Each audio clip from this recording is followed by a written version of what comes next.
Bismillahirrahmanirrahim. Assalamualaikum warahmatullahi wabarakatuh. Waalaikumsalam warahmatullahi wabarakatuh. Alhamdulillahirabbil alamin. Alhamdulillahilladzi anzala sakinata fi qulubil mu'minin liyazdadu imanan ma'a imanihim.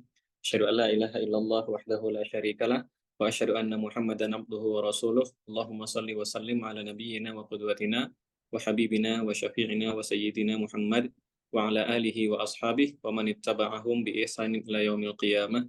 Allahumma anfa'na bima 'allamtana wa 'allimna ma yanfa'una warzuqna ilman yanfa'una. Allahumma ati nufusana taqwaha wa zakkiha anta khairu man zakkaha anta waliyuha wa maulaha. Rabbi shrah li sadri wa yassir li amri wahlul 'uqdatam min lisani yafqahu qawli. Allahumma amin. Bapak Ibu, teman-teman yang saya muliakan di kajian Kamis Tafanggar ini, alhamdulillah kita mendapatkan banyak kebaikan. Allah masih izinkan kita untuk bisa tetap beribadah. Allah masih berikan kita kesempatan untuk hidup sampai hampir pertengahan Ramadan ini ya, 13 atau mungkin sebagian sudah 14 Ramadan, dan tidak perlu ada perdebatan di sana karena cukuplah kita berdebat di tahun pertama saja, dulu-dulu sekali. Jangan sampai setiap tahun memperdebatkan hal yang sama. Ala kulli hal, kita bersyukur sampai di pertengahan Ramadan, menjelang pertengahan Ramadan, Allah masih mudahkan kita untuk bisa menjalani hari-hari dengan kebaikan, dengan ibadah, dengan sholat, kemudian mengerjakan tugas kita sebagai dengan amanah kita masing-masing, mungkin yang ayah sebagai ayah, yang ibu sebagai ibu, yang pekerja sebagai pekerja, yang mahasiswa sebagai mahasiswa, dan seterusnya. Allah mudahkan juga kita untuk berpuasa Ramadan, dan Masya Allah, keutamaan Ramadan itu sampai di satu riwayat itu Ibnu Rajab Al-Hambali mengisahkan tentang hadis dari Rasulullah SAW tentang 3 orang sahabat itu. Ada 3 orang sahabat, yang dua dari 3 orang sahabat itu meninggal lebih awal, dan yang satu meninggalnya belakangan. Dan ketika tiga-tiganya setelah meninggal, para sahabat bertanya kepada Rasulullah SAW tentang 3 orang ini. Kata Rasul bertanya, si fulan yang meninggal terakhir, apakah dia melewati Ramadan sendiri? Artinya apakah dia mendapati satu Ramadan dan dia melakukan sholat? Kata para sahabat itu iya. Maka kata Rasul mengatakan, maka dia lebih baik daripada temannya yang meninggal lebih dulu, sampai jarak langit dan bumi. Itu keutamaan Ramadan yang luar biasa. Jadi bagi kita yang alhamdulillah mendapatkan Ramadan, mudah-mudahan kita bisa memberikan yang terbaik, memberikan yang maksimal di sisa yang terakhir di Ramadan. Dan rahmatnya Allah buat kita adalah Allah letakkan yang terbaik itu di akhir Ramadan itu, malah di 10 terakhir itu justru ada satu malam yang nilainya tidak sama dengan 1000 bulan, tapi lebih baik dari 1000 bulan, Lailatul Qadar. Dan semoga Allah jadikan kita di Ramadan ini menjadi orang-orang yang terlepas dari neraka, orang-orang yang diampuni dosa-dosanya, dan kita tiba di Idul Fitri sebagai orang yang bersih dari dosa, menjadi pribadi yang lebih baik lagi, baik secara akhlak, secara keyakinan, secara akidah, secara adab kita, secara pengamalan interaksi dengan manusia, dengan hambanya Allah, dan juga secara interaksi dengan Allah Sang Pencipta itu sendiri. Bapak Ibu, teman-teman yang saya muliakan, tema kita di kesempatan hari ini, insya Allah kurang lebih 1 jam ke depan ya, tema tentang hati, yaitu diagnosa dini hati yang sekarat. Tema tentang hati ini tentunya tema yang sangat penting ya bagi kita. Kalau saya bisa kelompokkan, manusia itu sebenarnya dia punya 2 dimensi dalam hidupnya. Jadi satu dimensi itu dimensi ruh, dan yang kedua adalah dimensi jasad, itu ada di fisik. Jadi kalau Bapak Ibu hari ini melihat saya, itu yang Bapak Ibu lihat cuma dimensi jasad saya saja. Dimensi ruhnya Bapak Ibu nggak lihat. Tapi sebenarnya saya itu, yang namanya saya Fitrian, itu saya punya 2 dimensi, jasad dan juga ruh, dua-duanya itu. Dan Islam agama yang memberikan keseimbangan. Jadi kalau kita lihat dulu ada orang yang mengaku beragama, mengaku orang yang sangat taat, spiritualnya kuat, maka dia fokus pada ruhnya saja, dia tinggalkan jasadnya. Maka dia habiskan hari-harinya sibuk beribadah di tempat ibadahnya, nggak keluar-keluar, nggak ketemu manusia. Nah itu terjadi dulu terjadi gitu. Dan juga ada dulu, dan sampai hari ini pun, itu pun terjadi orang yang hanya mementingkan jasadnya saja. Apa-apa yang penting kan fisiknya saja. Yang penting kan kesehatannya, penampilannya, profilnya, citranya, brandingnya di masyarakat, personalitinya dikenal oleh orang lain, dan seterusnya. Jadi ada dua kubu ekstrim nih di sepanjang sejarah peradaban umat manusia. Dari dulu sampai hari ini, dua kelompok ini selalu ada. Ada yang mementingkan kalau dia sudah bertaubat, maka dia pentingkan rohnya saja, sampai pada titik makan pun dikasih sama orang. Dia berada pada posisi terlunta-lunta, hanya sibuk beribadah, karena makna ibadah bagi dia adalah penyembahan kepada Allah, amaliyah mahdoh itu. Maka untuk rezeki pun orang lain yang nanggung dia. Dan juga ada di sisi lain orang yang sibuk dengan jasadnya saja. Dia sibuk bagaimana penampilannya, fisiknya bisa sehat, vitaminnya, suntiknya, dan lain sebagainya. Nah, dua hal ini merupakan dua contoh ekstrim yang oleh Islam dua-duanya diseimbangkan. Islam tidak ekstrim ke kanan, tidak pula ekstrim ke kiri. Allah katakan wa kadzalika ja'alnakum ummatan wasata, demikianlah kami jadikan kalian umat yang pas di tengah-tengah. Kita mampu umat Islam itu kita mampu membalance posisi kita sebagai manusia, sebagai hambanya Allah yang secara ruh kita itu terkoneksi dengan Allah Sang Pencipta. Karena Allah mengatakan itu dalam surat Sad, kata Allah, ketika Allah akan menciptakan ayah kita, Nabi Adam alaihissalam, Allah sebutkan, faiza sawaituhu wa nafakhtu fihi min ruhi. Allah katakan bahwa aku tiupkan sebagian dari ruhku kepada bashar ini, kepada manusia ini. Artinya dalam ruh kita, Allah tiupkan sebagian dari ruhnya Allah ke dalam diri kita. Dan itu saya tidak perlu deskripsikan seperti apa, karena saya nggak tahu deskripsinya. Yang saya tahu adalah Quran menyampaikan itu, dan cukup kita mengimani itu. Artinya ruh kita ini terkonek dengan Sang Pencipta. Nah, Islam memberikan perhatian yang tinggi pada ruh, sebagaimana Islam juga memberikan perhatian yang tinggi pada jasad fisik kita. Jadi Islam membalance itu. Sahabat bertanya kepada Rasul, ya Rasulullah, apa pendapat engkau bagaimana jika seseorang dia ingin bajunya bagus, sendalnya bagus, apakah itu bagian dari sombong? Kata Rasul, innallaha jamilu yuhibbul jamal. Bukan, itu nggak sombong, kata Rasul. Sombong itu batrul haq wa ghamtun nas. Sombong itu menolak kebenaran dan meremehkan orang lain. Tapi untuk posisi yang kamu katakan, saya pengen baju saya rapi, bagus, wangi, dan sendal saya bagus, kata Rasul, innallaha jamil, sesungguhnya Allah itu maha indah, wa yuhibbul jamal, dan Allah mencintai keindahan. Ada cinta Allah dalam berdandan atau bersoleknya kita. Dan Islam menyeimbangkan antara dua hal tersebut, ruh dan jasad itu. Sebab kalau dia tidak seimbang, maka hidup akan berantak. Nah, namun makna seimbang yang dimaksud dengan dalam Islam itu bukan berarti sama rata. Jadi kalau kita katakan balance itu adalah sama rata, maka kita tidak akan bisa menikmati kopi susu. Kalau kopi susu terdiri dari 4 unsur, unsur kopi, unsur susu, unsur gula mungkin, atau 3 unsur, air, dan kita ingin menyeimbangkan dengan sama rata, maka kita masukkan sepertiga gelas itu kopi, sepertiga gelas susu, sepertiganya lagi air. Saya pikir rasanya tidak akan enak. Atau kita bikin kopi ya, kopi itu terdiri dari kopi dan air dan gula, maka sepertiganya kopi, sepertiganya air, sepertiganya gula. Saya yakin itu kafe nggak akan laku. Mungkin nggak ada yang tertarik untuk minum kopi yang seperti itu. Nah, seimbang dalam Islam itu artinya seimbang sesuai dengan proporsinya masing-masing. Dia tidak harus sama rata, tapi dia sesuai dengan proporsinya. Kalau kita ingin memberikan keadilan, keseimbangan untuk anak-anak kita, maka jajan yang kita berikan untuk anak kita yang sudah kuliah tentunya lebih besar daripada jajan yang kita berikan untuk anak kita yang masih SD atau SMP. Itu justru adil di sana. Kalau kita pukul rata, itu justru nggak adil. Maka kalau Islam mengatakan kita melakukan keseimbangan pada ruh dan jasad, Islam memperhatikan dua-duanya, tapi Islam katakan bahwa dari dua hal ini, yang dominan, yang sangat berpengaruh adalah ruhnya itu. Yang sangat berpengaruh posisi ruh itu sendiri.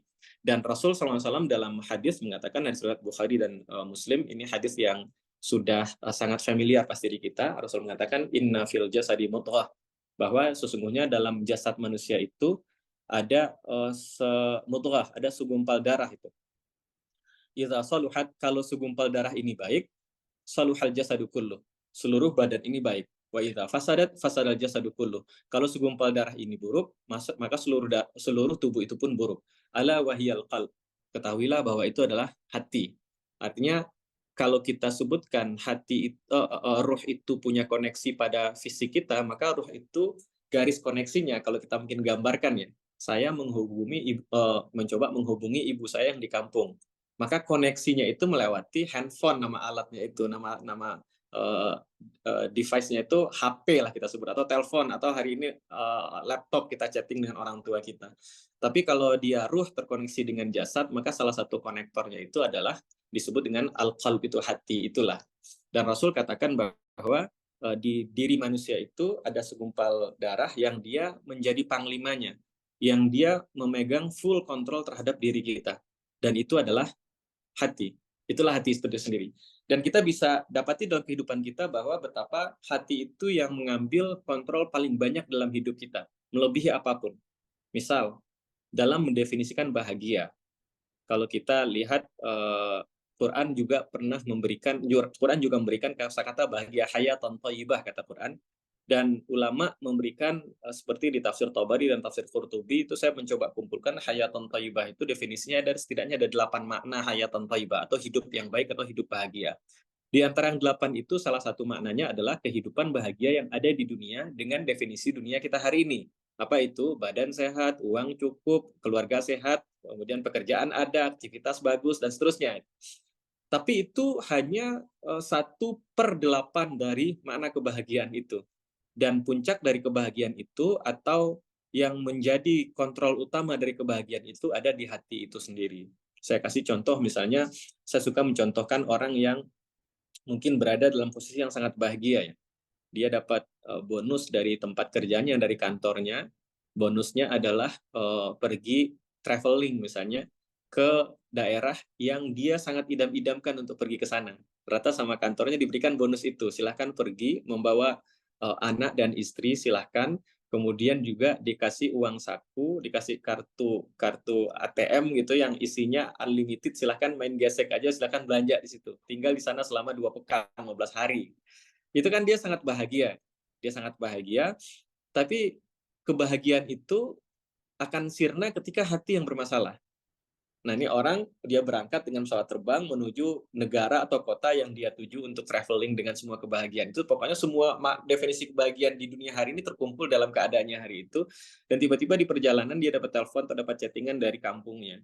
Di kampung disampaikan kepada dia bahwa ibunya sakit dan masuk ICU. Maka saya yakin semua kumpulan bahagia itu bagi orang tersebut tidak lagi menjadi bahagia. Itu salah satu bukti bahwa kebahagiaan itu puncaknya ada di hati. Puncaknya ada di hati, bukan pada fisik.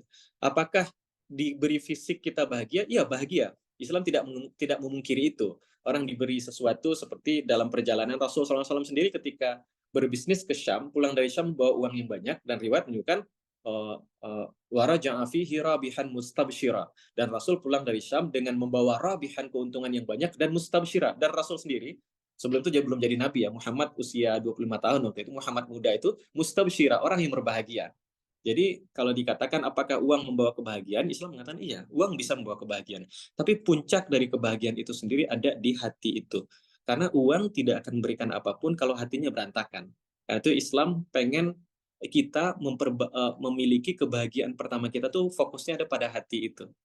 Dan Masya Allah di Ramadan ini, Ramadan itu memberikan kepada kita definisi ulang kebahagiaan. Kalau kita baca hadis Rasul tentang puasa itu, dan Rasul mengatakan, walissaimi farhatan. Bagi orang puasa itu ada 2 kebahagiaan. Nah, ini lihat definisi bahagia kata Rasul itu. Yang pertama adalah, kita lihat yang pertama saja, idza aftara fariha bi fitrihi. Orang-orang itu ketika dia berbuka, maka dia berbahagia dengan berbukanya. Kita lihat bagaimana puasa itu mampu mengkalibrasi definisi bahagia kita. Dia mengembalikan bahagia itu pada makna yang sebenarnya. Bagi orang yang berpuasa, terserah dia orang yang sehat ataupun orang yang sakit, orang yang paling kaya di dunia ini ataupun orang yang paling miskin di dunia ini, ketika dia berpuasa, maka kebahagiaannya hanya terletak pada 1, 2, atau 3 teguk air putih saja itu. Jadi kebahagiaan ada di situ. Itu semua orang merasakan bahagia tuh. Baik dia sehat, dia sakit, dia punya banyak uang, punya kekayaan, semua kekayaan dunia dia punya, dia miskin. Tapi kebahagiaan itu, kata Rasul, akan muncul ketika dia berbuka. Idza aftara fariha bi fitrihi. Kalau dia berbuka, maka dia berbahagia dengan berbukanya itu. Maka seolah-olah puasa ngasih tahu kita, mereminder kita lagi bahwa sebenarnya bagi kalian umat manusia, bahagia itu gampang. Cuman hidup kalian ini membuat makna bahagia itu jadi kompleks lagi, jadi rumit lagi. Kalian membuat standar sendiri untuk bahagia yang sebenarnya dia sangat sederhana. Kebahagiaan semua orang yang berpuasa itu sama persis, yaitu 1 atau 2 teguk air putih dingin, itu selesai sudah itu. Dan nggak perlu berwarna, nggak perlu es, boleh pakai es, boleh pakai es, boleh berwarna dan sebagainya, bukannya tidak boleh, boleh. Tapi dengan air putih kita teguk di awal berbuka saja, itu kita semua sudah bahagia. Dan Rasul katakan itu bahagia. Artinya standar bahagia manusia itu sangat sederhana. Kemudian waktulah, pengalaman lah, hidup kita lah, ego lah, gaya hidup lah, lifestyle dan lain sebagainya lah membuat kita membuat standar baru untuk bahagia. Dan bahagia fisik itu sebenarnya sesimpel kita minum seteguk air. Dan semua orang berpuasa bahagia pada saat dia minum itu. Dan Rasul membenarkan kebahagiaan itu, kata Rasul. Maka di sini kita lihat bahwa di manusia itu hal yang paling berharga pada dirinya, dua-duanya berharga, ruh ini berharga, jasad juga berharga, tapi ruh mengambil poin yang paling sentral. Dia adalah intisari dari seorang manusia. Kalau saya hari ini meninggal, maka berpisah antara ruh dan jasad saya. Jasad saya dimasukkan ke dalam tanah, kemudian dikubur, orang bisa jadi lupakan itu. Dan nggak masalah kalau orang lupakan itu. Nggak masalah orang lupakan itu, karena salah satu poin hikmah utama dari kuburan itu, kenapa kata Rasul cukup dibikin 1 jengkal saja, supaya anak keturunan kita move on, tidak sibuk meratapi bapak atau ibunya yang sudah meninggal. Rasul izinkan itu hanya 3 hari, kemudian dia bisa move on jalan hidupnya. Setiap kali dia rindu pada ayah dan ibunya yang mungkin sudah almarhum, maka dia doakan, mintakan itu kepada Allah sang pemilik kehidupan ini semuanya. Maka ketika saya meninggal, jasad saya mungkin akan habis, akan mati, tapi ruh saya akan naik tuh, naik ke atas. Dan intisari dari kita itulah roh itu sendiri. Maka bagi muslimin perlu kita memperhatikan kembali roh kita, memperhatikan kembali hati kita, dan sebagaimana kita menjaga kesehatan kita. Kan kita kalau sakit nggak enak badan, maka datang ke dokter, dokter akan diagnosa itu simptomnya apa, penyakitnya apa, kemudian kata dokter, oh ini nggak perlu minum obat, ini cukup istirahat saja, kemudian makan yang cukup, makanan yang sehat, banyak minum air putih dan seterusnya. Maka lebih penting lagi bagi kita untuk melihat bagaimana perasaan kondisi hati kita, kondisi ruh kita itu. Dan di kesempatan kali ini insya Allah kita akan bahas itu, dan kita akan berangkat dari surat Al-Hadid ayat 14 sebenarnya Bapak Ibu semuanya.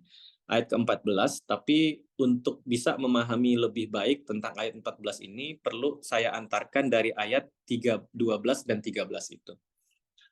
Biasanya kalau kita bahas tema hati, kita membahasnya langsung pada hati. Cuman di ayat surat Al-Hadid ini saya lihat Allah ketika membahas tentang kondisi kita, Allah bicara tentang tema yang paling akhir, tema tentang kehidupan kita di akhirat.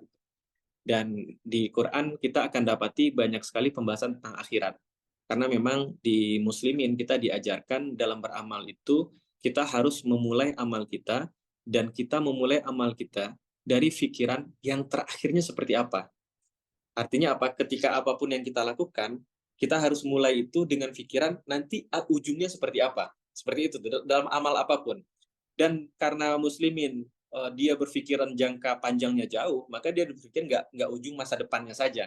Kalau hari ini mungkin kita persingkat itu, misalnya saya kerja di bidang ini, maka saya pikirkan 10 tahun lagi, saya gambarkan saya 10 tahun lagi itu kalau kerja di sini ngapain saya 10 tahun lagi itu.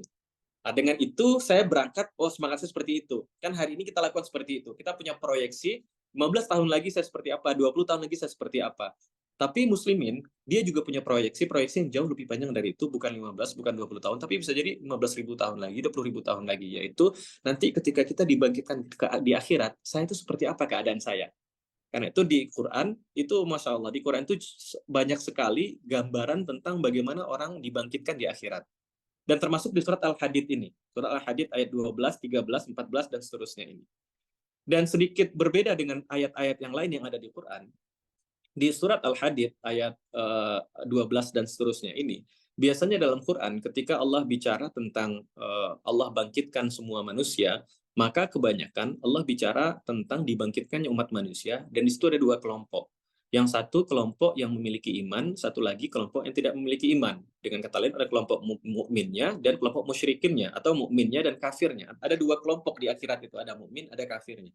Dan mukmin jelas jalannya ke surga, kafir jalan ke neraka. Tapi di surat Al-Hadid ini sedikit berbeda.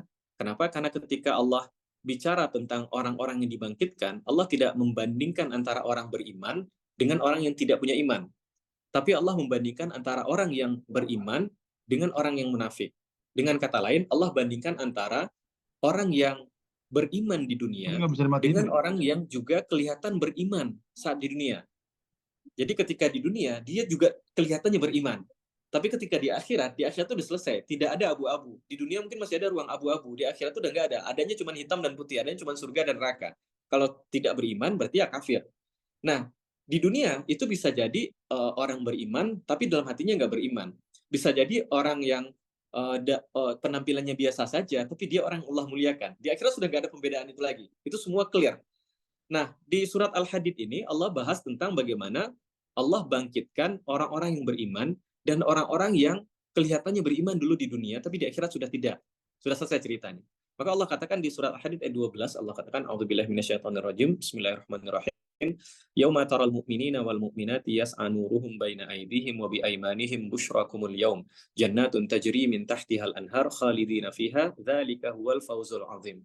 Allah katakan, pada hari itu, ketika hari dibangkitkan itu, taral mu'minina wal mu'minat, engkau akan melihat nanti orang-orang yang beriman, orang-orang yang memiliki keyakinan pada Allah, memiliki keimanan itu, baik laki-laki ataupun perempuan, yas'a nuruhum baina aydihim, cahaya mereka itu akan memancar baina aydihim, dari depan mereka, wa bi aymanihim, dan dari sisi kanan mereka, dan dari tangan kanan mereka. Jadi ketika dibangkitkan, Bapak Ibu, yang saya pahami dari ayat ini, kalau kita buka kitab tafsir, maka kita akan dibangkitkan dan keadaan saat itu sangat gelap gulita, sangat gelap. Maka ketika dibangkitkan, orang-orang yang dibangkitkan dan dia beriman, maka dia punya cahaya sendiri itu. Dan nanti di tafsir kita akan dapatkan penjelasan cahaya itu ada orang yang sangat kuat keimanannya, sampai cahayanya itu menembus ke kota yang lain. Saking kuat keimanannya. Cahaya itu sangat kuat sampai menembus ke tempat yang lain. Cahaya di depannya itu. Dan ada orang yang dibangkitkan dan dia punya cahaya yang sangat redup. Sampai-sampai dia tidak bisa melihat kakinya mau dilangkahkan ke depan, dia nggak bisa melihat cahaya yang sangat redup itu. Kayak orang bawa motor, lampu utamanya mati, dia hanya berpedoman pada lampu sennya saja. Yang kadang kelip nyala, kadang mati, kadang nyala, kadang mati. Ketika nyala dia jalan, ketika mati dia berhenti. Nah, ada beragam orang ketika dibangkitkan, dan semoga Allah bangkitkan kita dengan cahaya yang sangat penuh, cahaya yang sangat terang. Dan kepada mereka dikatakan, busyrakumul yaum, hari ini diberikan kabar gembira untuk kalian. Ini juga penting bagi orang beriman. Ada banyak kabar gembira yang kita nggak dapat mungkin di dunia. Kita baca banyak sekali kisah-kisah orang-orang mulia dalam Quran. Itu kita tidak dapat, mereka dapat kisah happy ending itu nggak ketemu itu. Yang ada hanya kisah penderitaannya saja dalam Quran. Tapi yang pasti adalah busyra itu, kebahagiaan yang sesungguhnya itu al-yaum, kata Allah. Yaitu hari ini, ketika hari dibangkitkan itu. Apa kebahagiaan tertingginya? Jannatun tajri min tahtihal anhar. Yaitu surga yang mengalir di bawahnya itu al-anhar, sungai-sungai. Khalidina fiha, mereka kekal di dalamnya. Dzalika huwal fawzul azim. Itulah yang sukses yang sebenarnya. Itulah kesuksesan yang besar yang sesungguhnya. Itulah kemenangan yang agung yang sesungguhnya. Artinya ke hari ini kita punya, setiap orang punya definisi sukses. Anak mahasiswa suksesnya IPK 4,0, orang kerja kantor suksesnya sesuai target, orang berdagang suksesnya tendernya masuk mungkin, orang berpolitik suksesnya sampai dia. Ada banyak sukses, tapi sukses yang sesungguhnya itu adalah ketika kita masuk surga. Ketika masuk surga. Dan kemudian Allah lanjutkan di surat Al-Hadid ayat ke-13, ayat berikutnya Allah katakan di sisi lain, ketika dibangkitkan itu, yauma yaqulul munafiqun wal munafiqat. Ada orang-orang yang dibangkitkan dan mereka orang munafik. Di hari itu berkatalah orang-orang munafik, baik laki-laki ataupun perempuannya, kepada orang-orang yang beriman, lilladzina amanu. Dia dibangkitkan, maka orang munafik ketika dibangkitkan, orang mukmin dibangkitkan di depan, munafik di belakangnya. Mereka dibangkitkan tapi barisnya berbeda.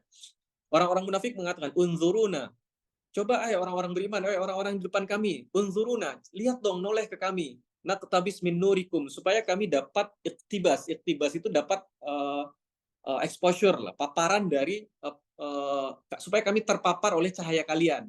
Jadi kalau kita teman-teman bawa motor, tiba-tiba tengah malam motor kita itu mati, lampunya mati semua, mungkin kabelnya putus dan sebagainya. Caranya gimana? Caranya mungkin bisa aja kita mengekor kepada mobil truk depan kita yang punya lampunya yang agak terang. Kita ngekor minimal kita bisa lihat jalan itu. Nah, ini terjadi bagi mereka, dan orang-orang yang munafik mengatakan, coba melihat ke belakang supaya kami naktabis, kami dapat exposure dari cahaya kalian.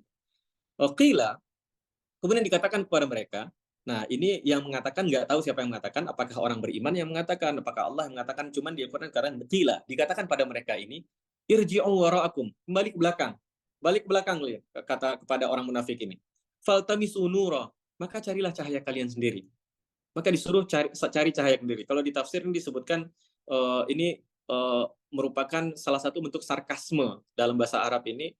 Faltamisu nur artinya dulu kalian di dunia itu satu-satunya kesempatan kita untuk mencari cahaya itu.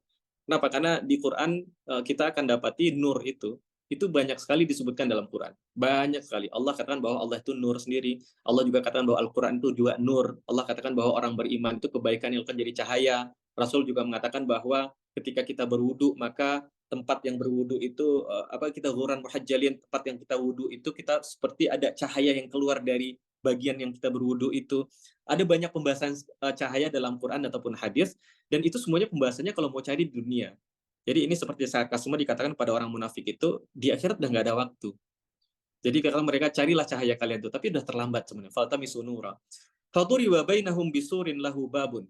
Maka apa yang terjadi setelah itu, mereka mundur lagi ke belakang, dan tiba-tiba turiba bainahum bisurin, antara dua kelompok tadi mukmin dan munafik itu datang satu tembok yang sangat besar dan sangat tinggi, dan di tembok itu lahu babun, ada pintu. Batinuhu fihi rahmah, di bagian depannya itu adalah rahmat. Jadi tembok itu sangat tebal dan sangat besar. Sisi bagian ke sana mukmin itu isi bagian tembok itu rahmat. Dan bagian wazahiruhu, dibalik sebaliknya, min qibalihi al-azab. Tembok itu bagian yang ke munafik itu sisinya adalah azab. Dan itu kondisi mereka pada saat itu. Mereka mencoba dekat kepada rombongan orang beriman. Dan kenapa mereka ingin dekat dengan rombongan orang beriman? Nanti di ayat berikutnya akan dibahas. Tiba-tiba mereka dipisahkan itu. Dulu di dunia mereka nggak dipisahkan. Di akhir dipisahkan, maka ditutuplah oleh tembok itu. Di bagian yang beriman, itu isi bagian tembok itu bagian nikmat semua, bagian rahmat dan kasih sayang Allah semuanya. Tapi di sisi lainnya adalah ma'adullah, itu azab Allah. Kemudian kata orang-orang munafik ini, yunadunahum, kata mereka, mereka memanggil orang-orang yang di balik dinding itu. Yunadunahum, mereka manggil-manggil, alam nakun ma'akum. Bukankah kami dulu bersama? Bukan, Bapak Ibu yang depan semuanya, bukannya kita dulu bareng ya? Qalu, orang beriman itu mengatakan, bala, betul, kita tuh bareng. Walakinnakum, akan tetapi kalian, nah ini topik kita hari ini akan insyaallah kita bahas. Mereka yunadunahum, mereka memanggil orang-orang beriman, alam nakun ma'akum, bukankah kami dulu bersama? Kalau kita buka tafsir, ulama mengatakan alam nakun ma'akum ini istifhamun takriri, artinya ini bukankah kita dulu bersama, bukankah kami dahulu bersama kamu? Artinya dulu di dunia bukannya kita barengan ini. Itu istifham yang takriri, artinya hari ini tuh mencari validasi. Jadi kalau orang dulu kita sibuk mencari validasi di dunia, bahkan cara berpikir cari validasi itu pun itu kita lakukan di akhirat. Jadi ketika kita dibangkitkan, otak kita itu masih bekerja dengan cara kerja yang sama dengan di dunia. Karena itu ada orang ketika dibangkitkan, Allah katakan pada mereka, hari ini harta kalian nggak ada gunanya. Kenapa? Karena orang yang kaya ini, dia ketika dunia punya masalah, dia dalam pikirannya adalah harta saya akan selesaikan itu. Jabatan bapak saya akan menyelesaikan itu. Jabatan politik saya, jabatan perusahaan saya dan lain sebagainya akan menyelesaikan itu. Oke, saya salah, tapi saya akan jadi benar depan publik. Orang itu selalu selama hidup berpikir itu akan selamatkan dia, selamatkan dia, selamatkan dia. Ketika di akhirat Allah langsung cut itu. Allah katakan, yauma la yanfa'u malun wala banun. Harta dan keluarga, harta dan anak dan keluarga itu nggak ada manfaat hari ini. Di akhirat seperti itu. Kenapa? Karena kita masih membawa cara berpikir kita di dunia. Karena kita hidup mungkin 60 tahun, 70 tahun, 80 tahun dengan cara berpikir itu. Kita mati ketika dibangkitkan. Kita juga hidup masih membawa cara berpikir itu. Maka ketika di dunia kita hidup sibuk mencari validasi dari manusia, di akhirat orang itu juga bangkit, dia mengatakan, alam nakun ma'akum. Dan dia masih cari validasi itu, istifham takriri. Bukankah kita dulu bersama? Kalau orang beriman mengatakan, iya, kita dulu bersama. Ini pentingnya kita hidup, dan terutama anak-anak muda hari ini. Mungkin angkatan saya ke bawah, mungkin anak-anak kelahiran 80-an akhir, 90-an, 2000, dan seterusnya. Hari ini kita hidup di zaman yang kalau nggak dapat validasi, kita mati. Merasa kita nggak ada manfaatnya. Maka anak-anak muda hidup hanya ingin mendapatkan validasi jumlah like, jumlah subscribe, jumlah follower, pengakuan dari sekitar, dan seterusnya. Dan Allah katakan Allah sudah berikan validasi itu langsung dari Allah lebih awal. Allah ketika memperkenalkan namanya kepada kita, Allah sebutkan dia sebagai Ar-Rahman. Dia yang maha mencintai kita. Kita sudah dapat validasi itu dari pencipta kita. Tapi kalau kita nggak belajar, kita nggak ngaji, kita nggak nyadar bahwa Allah sudah memberikan cintanya pada kita, dan kita sibuk mengemis-kemis, cari, melakukan hal-hal yang aneh hanya untuk mendapatkan cinta dan perhatian dari manusia. Dan kalau itu terjadi di hidup kita di dunia, itu pun akan terjadi di akhirat. Mereka mengatakan, alam nakun ma'akum. Orang beriman mengatakan, betul, kita bersama.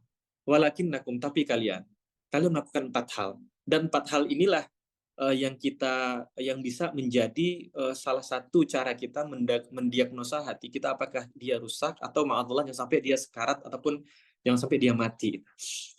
Yang pertama, walakinnakum fatantum anfusakum.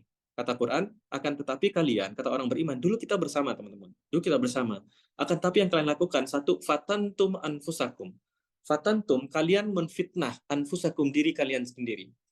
Fitnah sekarang sudah jadi bahasa Indonesia, tapi sebuah satu kata dari bahasa asing masuk menjadi bahasa kita, dia punya konsekuensi. Konsekuensinya adalah bahasa itu hanya akan diambil satu maknanya saja. Sementara kita tidak bisa menerjemahkan satu kosakata ke kosakata lain, satu kata saja nggak bisa. Tapi tantangan penerjemah itu adalah dia hanya bisa memilih satu kata saja. Kalau enggak, dia nggak menerjemah. Penerjemah kan jadi panjang, dia menjadi menafsirkan kata itu.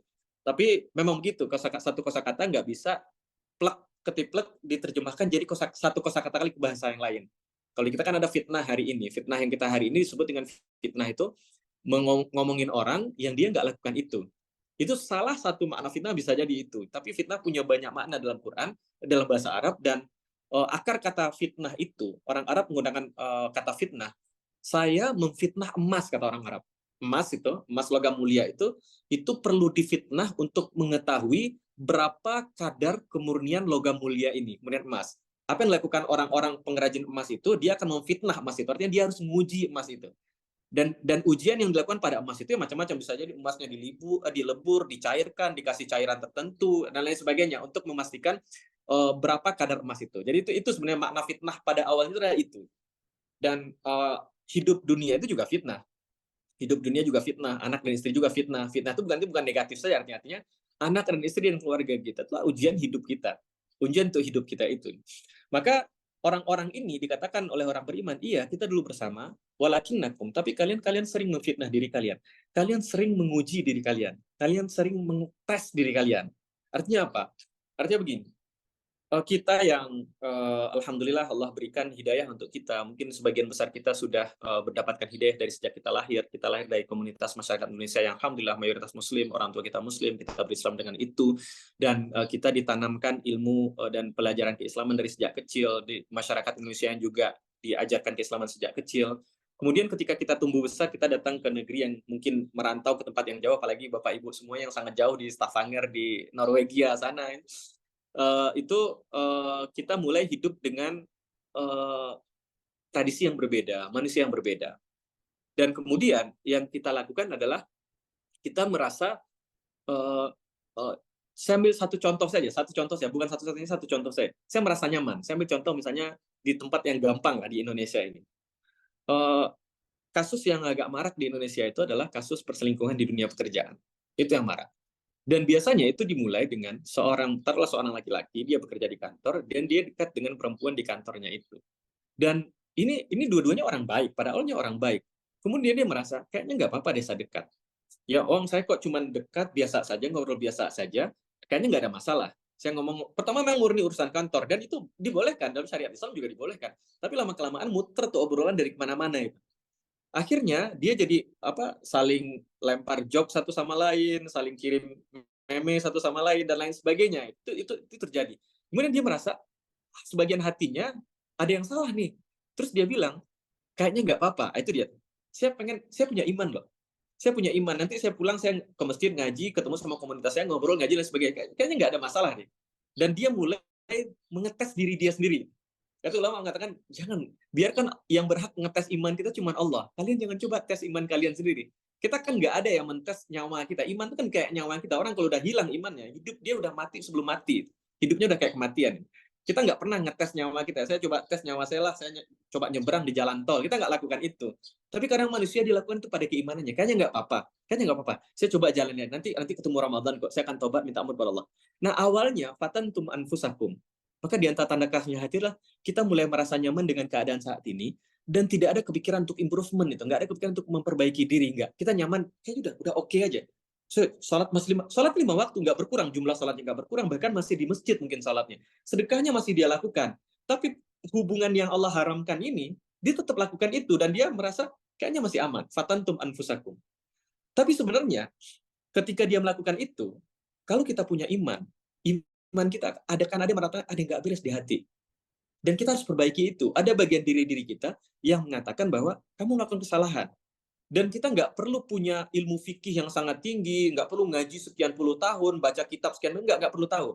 Allah sudah tanamkan itu dalam diri setiap manusia, baik dia lahir dari keluarga muslim ataupun keluarga non-muslim. Dia sudah punya rasa bersalah dalam dirinya. Dan itu nggak perlu sekolah tinggi, bahkan orang nggak bisa baca sekalipun, nggak pernah SD sekalipun, akan tahu bahwa berzina itu dosa. Orang yang murni, yang masih nempel dengan nature-nya, dengan fitrahnya itu, dia akan tahu bahwa maling itu dosa, zina itu dosa. Kecuali dia memang sudah terpapar dengan buruknya informasi, media yang dia baca, sumbernya sudah parah sekali, sampai akhirnya dia merasakan, oh ini boleh, dan lain sebagainya. Itu keadaan yang di luar normal. Normalnya manusia, baik dia beriman ataupun bukan muslim sekalipun, dia punya yang hari ini kita sebut universal truth, itu kebenaran universal. Dan semua kita punya itu. Ketika melakukan itu, kita ada yang salah sih sebenarnya. Tapi kita fatantum, kalian coba uji diri kalian, kalian tes diri kalian, kalian masukkan diri kalian dalam tes itu tuh, tes keimanan. Saya punya iman kok, nanti kalau salah mungkin saya bisa bertaubat. Ini juga orang lain nggak tahu. Kalian fitnah diri kalian. Atau kita dapat harta yang haram dari kantor kita, ini yang haram, ambil aja nggak apa-apa, nanti mungkin sebagiannya saya sedekahkan dan lain sebagainya. Itu kalian sudah fitnah diri kalian. Kemudian dan ketika dia punya rasa bersalah dalam dirinya, dan rasa bersalah itu ada dua bentuknya, satu dari fitrahnya sendiri, dua itu bentuk hidayah yang Allah tanamkan dalam dirinya. Jadi hidayah itu bukan datang kemudian tiba-tiba langsung berubah, enggak. Orang yang dapat hidayah, dia tiba-tiba berubah, itu enggak tiba-tiba berubah. Ada effort yang harus dia lakukan, bisa dia berubah. Cuman orang melihat dirinya, saya juga pengen nunggu hidayah kayak gitu. Itu hidayah yang sudah datang ke dirinya ketika dia merasa bersalah ketika berbuat salah. Tapi yang dilakukan yang kedua adalah tarabbastum. Kalian menunda-nunda. Kalian procrastination ya. Kalau orang-orang anak-anak muda hari ini, dia undur-undur tuh. Dia menunda-nunda. Dan akhirnya dia terjebak dalam fitnah itu, dalam kebiasaan buruknya, terjebak dalam habitat yang seperti itu, dan dia tunda-tunda. Ada rasa bersalah, dia tunda terus. Jadi rasa bersalah itu dia bungkam gitu. Dan cara bungkamnya, dia nggak bisa bungkam rasa bersalah itu karena dalam hatinya. Ketika dia kembali ke rumahnya, kemudian ketemu di sore menjelang maghrib biasanya, atau mungkin kalau di luar negeri ketika musim dingin, orang bilang feeling lonely in December, itu musim dingin Desember itu, perasaan bersalah tuh mulai muncul tuh. Mulai muncul. Apa yang dilakukan? Maka dilakukan dia sumpal itu, dia bungkam itu hati nuraninya itu dengan entertainment mungkin. Pindah dari satu kafe berikutnya, dari satu film berikutnya, dari satu film season berikutnya, dari satu tongkrongan ke tongkrongan berikutnya, atau dari satu traveling berikutnya, dan lain sebagainya. Dia lakukan semua itu, semua halal, itu halal iya. Tapi akhirnya dia hanya menjadikan itu untuk pelarian membungkam nuraninya itu, dan dia undur-undur itu, tarabbastum, kata kalian undur-undur itu. Jadi ini tadinya orang ini tadi beriman. Alam nakun ma'akum, bukankah dulu kita bareng? Iya, kita bareng, tapi dia lakukan satu, fatantum anfusakum wa tarabbastum, kalian undur. Dan ulama menjelaskan di tafsir Tahrir wa Tanwir, Ibnu Athir menjelaskan dampak dari tarabbus itu, dampak dari menunda-nunda itu, satu adalah dia akan merasakan aktivitas yang tadinya dia merasa dosa, dia akan merasakan itu tidak lagi terasa dosa. Merasa bersalah iya, tapi kayaknya bisa dimaafkan deh. Iya, tapi kayaknya nggak begitu masalah. Islam aja sebagian muslim yang terlalu ekstrim, kayak terlalu fundamental, terlalu tasyadud, kayaknya ini nggak oke lah, nggak masalah. Jadi dia merasa berdosa, dan dia merasa dosa itu nggak begitu tampak signifikan. Karena bagi dirinya, saya masih sholat kok, saya masih ke masjid kok, walaupun ya dulu mungkin ketika kedengaran azan itu panggilannya luar biasa masuk ke hati, walaupun sekarang, tapi kan tetap masih sholat kan. Yang kedua, dia juga merasa dampak dari tarabus itu adalah dia merasa dia yakin bisa meninggalkannya. Gak apa-apa, nanti ketemu Ramadan saya akan tobat sama Allah. Atau mungkin insya Allah tahun 2025 saya akan berangkat haji, di haji saya akan tobat, semuanya akan selesai. Dan ternyata itu tidak semudah yang dipikirkannya. Maka dia tarabus itu, dan dampaknya juga dia baca Quran, tapi Quran nggak merasa dalam dirinya. Dia dengar kajian nggak berdampak apapun pada hidupnya. Dia ikut syiar Islam, tapi syiar Islam diikut bungkusnya saja. Spirit dari syiar itu nggak terasa. Dia juga ngucapin salam, assalamualaikum, tapi nggak ada kedamaian yang dilontarkan pada orang lain. Itu kan cuma assalamualaikum saja. Akhirnya terjadi yang ketiga. Setelah itu, setelah dia undur-undur, wartabutum, dan kalian mulai ragu. Bagi orang-orang yang mengundur, selalu ada yang berteriak dalam nuraninya. Ini sebenarnya salah, tapi dia masih lakukan itu.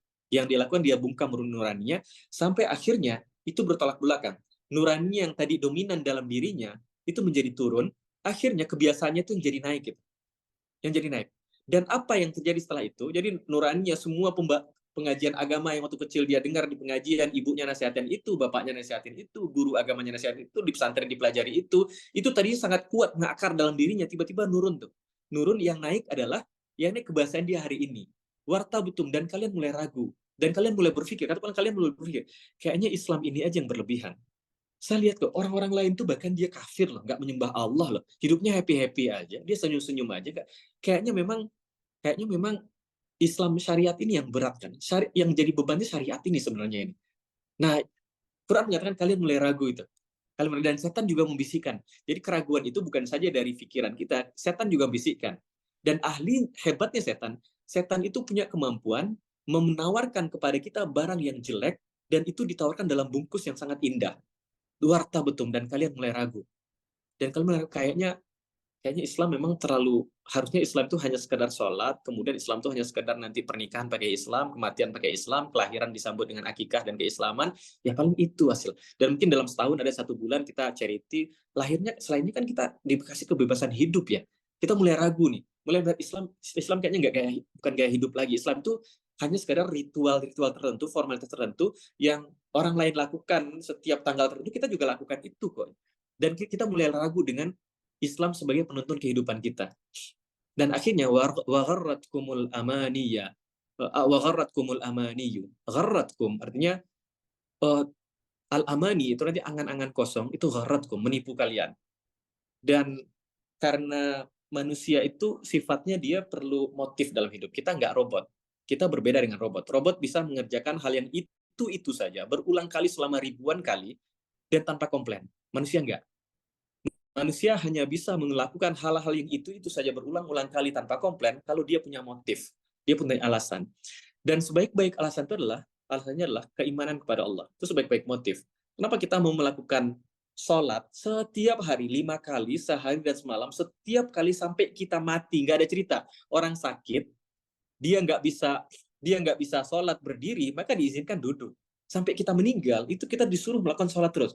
Dan kita perlu motif yang kuat melakukan itu. Kita hidup dengan motif. Dan alhamdulillah, Allah kurniakan bagi kita iman, dan selama ini hidup kita dengan iman.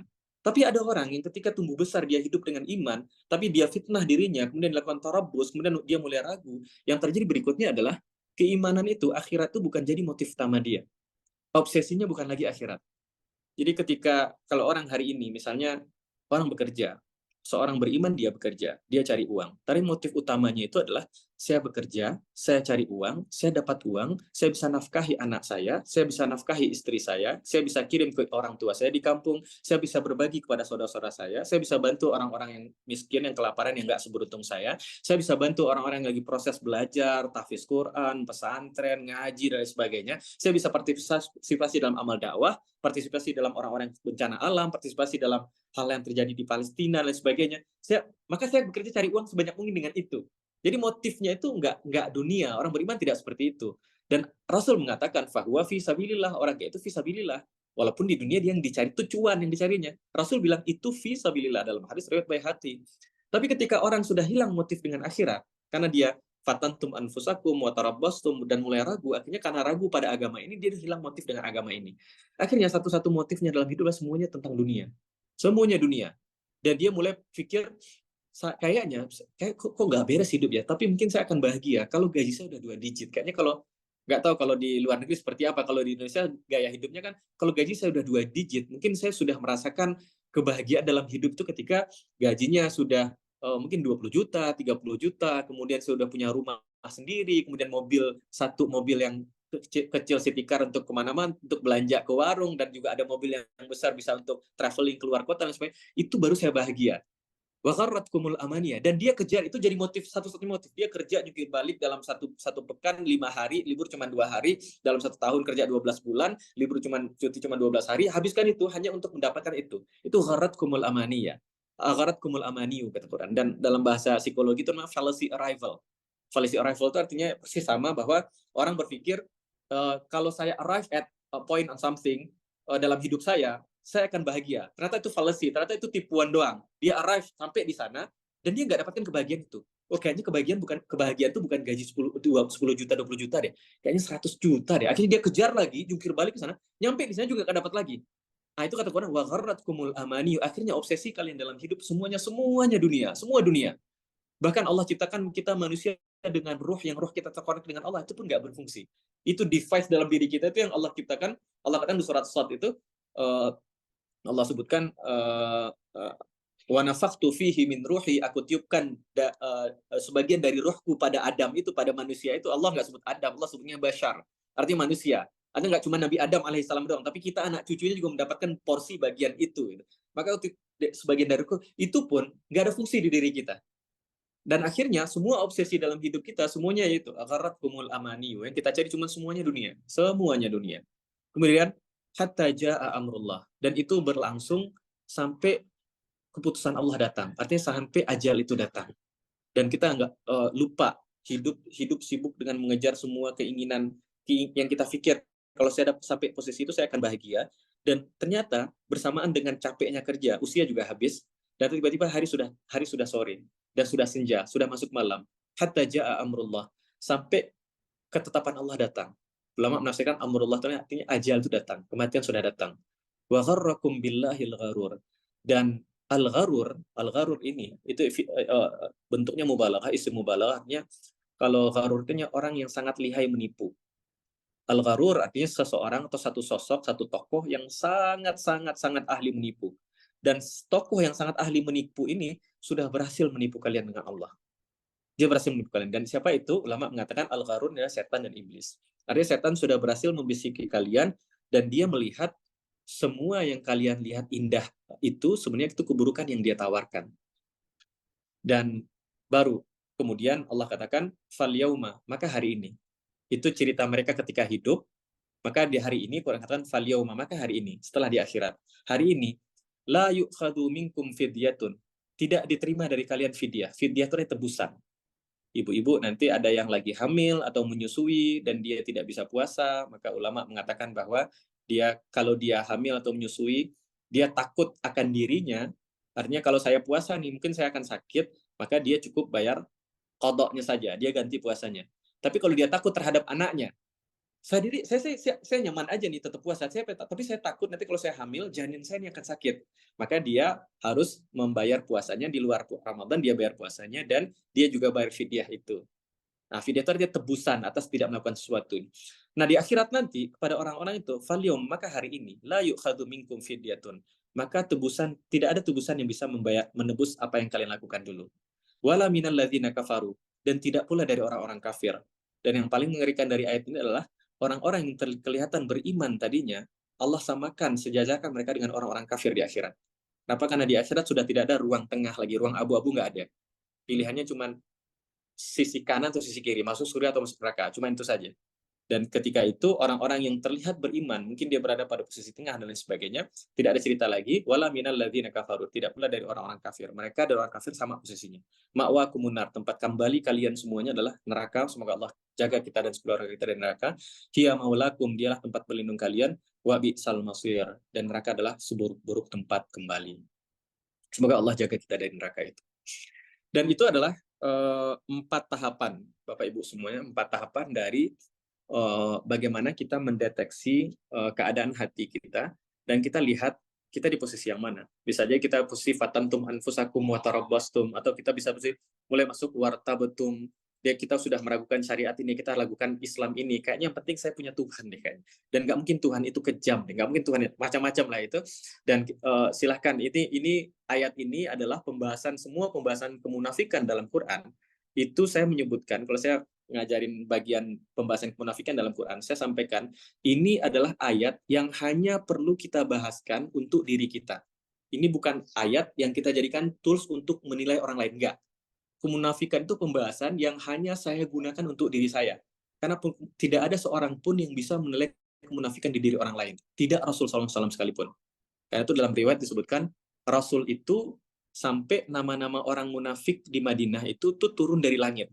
Karena Rasul tidak mau memvonis si fulan munafik enggak. Rasul enggak pernah lakukan itu. Akhirnya Allah langsung turunkan daftar list nama-nama orang munafik itu turun dari langit. Ini nih daftar orang munafik di Madinah. Dan itu yang diterima oleh Rasul, dan itu yang disampaikan oleh Rasul kepada Hudzaifah bin Al-Yaman. Nah, eh, kemudian kata Allah, dan ini obatnya. Insya Allah, ayat ini sungguh indah. Ini di ayat 15 Allah bicarakan itu, dan ayat 16 Allah katakan, Alam ya'ni lilladzina amanu. Bukankah sudah tiba waktunya bagi orang-orang yang punya keyakinan dalam dirinya, bagi orang-orang yang punya iman kepada Allah, iman dan keyakinan yang kuat pada Allah dan hari akhir dan seterusnya. Bukankah sudah datang waktunya antakhsha'a qulubuhum li dzikrillah, bahwa tenang, bahwa khusyuk hati mereka itu dengan mengingat Allah. Jadi obat pertama itulah mengingat Allah. Mengingat Allah itu bisa jadi kita lakukan secara personal dengan zikir yang kita lakukan, zikir yang subhanallah, alhamdulillah, Allahu akbar, la ilaha illallah, subhanallah wa bihamdihi subhanallah azim. Bisa personal kita lakukan, atau juga bisa zikir yang kita lakukan dalam bentuk komunal, artinya kita berkumpul dengan teman-teman yang saling mengingatkan pada kebaikan, itu juga zikir. Kita berada, menjaga, memaksa diri kita selalu berada pada komunitas yang kalau kita di sana, kita malu berbuat dosa, itu juga zikir. Kita memaksa diri kita untuk menghindari hal-hal yang kalau kita di sana, kita akan agaknya gampang deh saya melakukan dosa-dosa, itu juga bagian dari zikir itu. Zikir kepada Allah itu bisa jadi dalam lisan, bisa jadi dalam perbuatan juga. Jadi yang pertama obatnya itulah kita bikin personal kita dalam kesendirian kita itu zikir pada Allah, atau ketika bersama-sama kita lebih banyak ngomongin kebaikan daripada keburukan. Kita memilih untuk duduk atau bergaul dengan orang yang lebih sering ngingatin saya untuk berbuat baik ketimbang orang yang ngajak saya untuk berbuat maksiat, berbuat dosa dan sebagainya. Kita lebih memilih untuk berada di ruang-ruang yang di kumpulan-kumpulan yang orang lebih banyak mengatakan, membahas tentang kebaikan orang lain daripada gibahin keburukan orang lain. Kita itu termasuk bagian dari zikir Allah. Itu yang pertama. Kemudian yang kedua, wa ma nazala minal haqqi, dan apa yang Allah turunkan dari al-haq, yaitu Al-Quran itu sendiri. Maka obatnya berikutnya adalah kita banyak interaksi dengan Quran.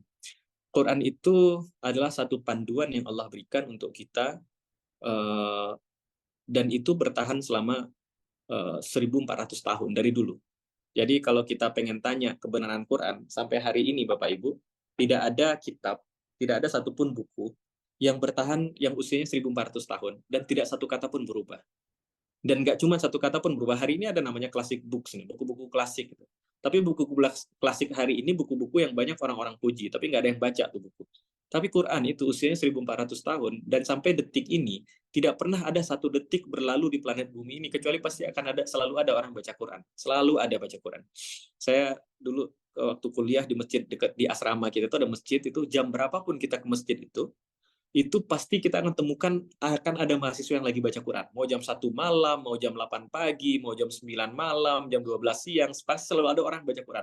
Mau waktu libur, karena itu asrama mahasiswa asing di sana. Jadi itu baru satu masjid.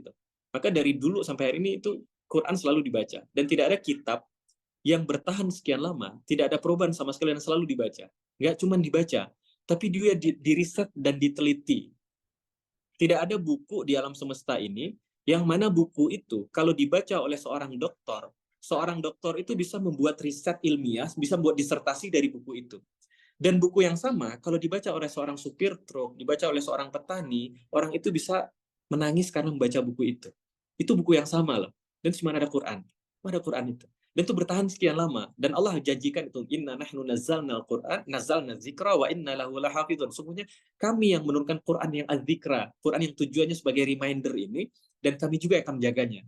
Dan apa tujuannya Quran abadi sampai hari ini? Supaya kita membaca itu, dan tidak cukup membacanya saja, karena akan sayang sekali hidup kita kalau kita hanya membaca dan kita tidak tahu maknanya apa. Tapi kita baca itu dan kita juga dalami maknanya. Kajian kita ini salah satunya kan yang kita bahas berangkat dari ayat Quran semua ini. Kita Allah bicarakan dan maknanya seperti ini gitu.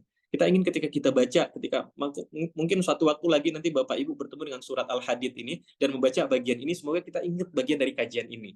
Maka kita perlu banyak lakukan ini, baca Quran, baca terjemahannya, kemudian baca Quran, kemudian bayangkan apa ini dengan tadabbur ya, apa koneksi antara ayat Allah ini dengan hidup kita. Kan itu pasti terkonek. Kenapa demikian? Karena kalau kita bicara tentang karya yang sangat keren hari ini, orang sebut buku bestseller hari ini, itu adalah buku yang sangat relate dengan saya. Anak muda pasti bilang kan, wah ini bukunya relate banget dengan saya nih. Itu artinya bukunya bagus. Kenapa bukunya sangat relate dengan saya? Karena yang nulisnya jenius. Dan itu baru buku manusia, maka sesungguhnya bukunya Sang Pencipta kita harusnya sangat relate dengan saya. Kalau nggak relate dengan saya, berarti ada yang salah, ada barrier nih antara saya dengan kitab dari Sang Pencipta saya ini.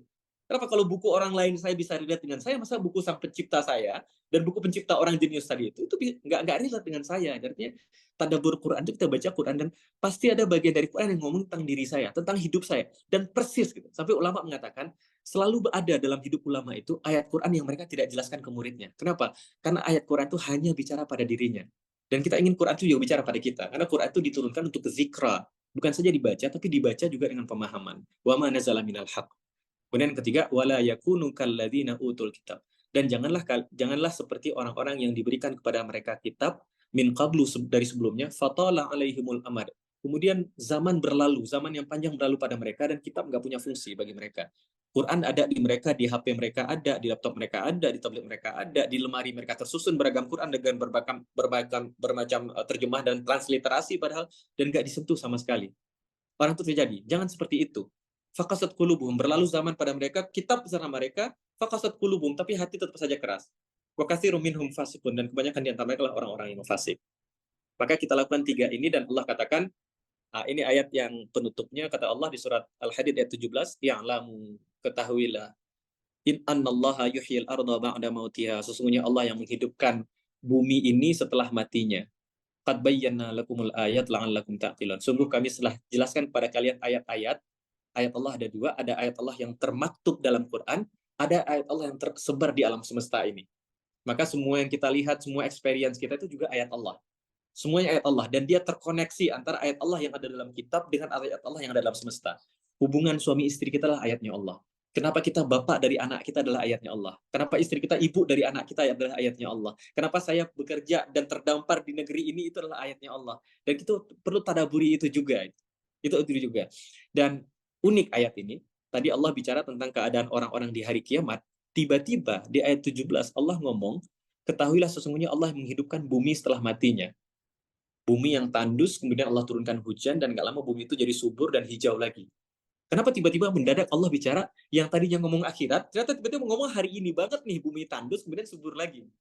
Ini, Masya Allah, ini banyak tadabur di sini, diantaranya adalah, ulama menjelaskan bahwa setiap ayat itu terkonek satu sama lain. Ayat sebelumnya namanya munasabatul ayat.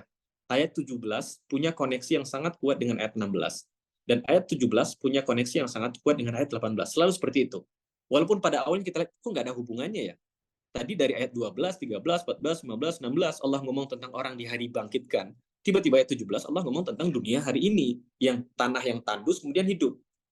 Maka ulama menjelaskan, kata ulama, terkait dengan orang-orang yang mungkin dia fatantum anfusakum, dia sudah pernah dulu memfitnah dirinya, tarabbastum, pernah mengundur-undur untuk bertaubat, wartabtum, bahkan meragukan dunia ini, wa gharratkumul amani, dan sampai terjebak yang obsesinya satu-satunya hanyalah dunia, dan dia berpikir ada nggak tempat kembali. Allah kan dia berpikir saya masih bisa nggak minta ampun sih, sampai orang-orang mengatakan saya udah nggak bisa taubat, terlalu banyak dosa saya. Dia mulai sih bisa nggak minta ampun pada Allah, dan Allah katakan ketahuilah kalau bumi yang luas ini mudah bagi Allah untuk menghidupkannya. Kalau bumi yang luas ini, satu bumi ini tandus dan mati, mudah bagi Allah untuk menghidupkannya. Apalagi baik hati kita yang kecil itu. Maka sungguh sangat mudah bagi Allah untuk kembali menghidupkannya. Maka di Ramadan ini, semoga Allah kembali hidupkan hati kita, Allah refresh kembali, Allah hidupkan kembali, dan kita kembali hidup di dunia ini dengan ruh yang sangat kuat. Kita berjalan di dunia ini, berinteraksi dengan manusia, bekerja dengan terbaik mungkin, dan ruh kita tetap terkonek pada Sang Pencipta kita. Demikian, Allahu a'lam bishawab. Mohon maaf jika ada salah dan kurang. Assalamualaikum warahmatullahi wabarakatuh. Waalaikumsalam warahmatullahi wabarakatuh. Jazakallah khair Ustaz. Sangat menarik dan materi yang disampaikan merefresh dan merimain kita semua mengenai pentingnya hati. Baik, kita akan mulai ke sesi tanya jawab. Sudah ada pertanyaan pertama. Ini berkaitan dengan tempat kami tinggal sekarang di Norwegia. Negara ini banyak memberikan jaminan kepada kita yang bekerja dan tinggal di sini. Terkadang kita takut meninggalkan negara ini karena harus mengingat jaminan kesehatan, jaminan pendidikan, jaminan pekerjaan, khususnya dibanding dengan negeri kita sendiri. Pertanyaannya adalah bagaimana kita tetap menjaga iman dan kepercayaan kita em, kepada Allah ketika kita masih tinggal di negara ini. Iya, Pak. Masya Allah. Saya kadang-kadang di satu sisi melihat teman-teman yang bisa istiqomah di negeri yang Muslim minoritas, maksiat terbuka lebar. Itu saya yakin bahwa pahala yang mereka miliki itu jauh lebih besar daripada kita-kita yang di Indonesia yang mau sholat terserah kita. Kita sholat dimanapun ada yang ganggu, orang yang ganggu itu masuk penjara itu. Itu Masya Allah. Saya yakin pahalanya lebih besar bagi teman-teman yang mendapati ujian yang sangat besar di tempat yang minoritas itu. Kenapa? Karena Rasul sendiri yang katakan, kata Rasul, waktu itu yang ngomong itu putri beliau. Rasul ngomong kepada putri beliau, itu Fatimah. Kata Rasul, ajruki ala qadri masyaqatik. Pahala yang kau dapatkan Fatimah. Waktu itu Fatimah mengeluhkan, bukan mengeluhkan ya, curhatlah kepada bapaknya tentang sulitnya hidup. Karena kan Fatimah itu istri dari Ali bin Abi Thalib. Sahabat Nabi Ali bin Abi Thalib itu pernah jadi kuli panggul di pasar. Orang miskin, pernah miskin dulunya, walaupun berikutnya jadi Amirul Mukminin, walaupun jadi khalifah. Dan Fatimah menyampaikan itu, kata Rasul kepada putri beliau, pahala yang kamu dapatkan nak itu berbanding lurus dengan sulitnya hidup yang kamu jalani. Jadi istiqamah di tempat yang membuka sangat lebar peluang bagi kita untuk berbuat dosa, itu pasti lebih berat lagi, dan saya yakin Allah memberikan pahala yang lebih kuat lagi. Dan untuk itu, jika pertanyaannya adalah bagaimana untuk bisa, saya tangkap di sini ada dua, Pak Rifki ya. Pertanyaan yang pertama adalah bagaimana bisa istiqomah di negeri minoritas. Yang kedua yang saya tangkap, apakah benar nggak saya nyamannya di sini, kalau saya pulang ke Indonesia nggak nyaman.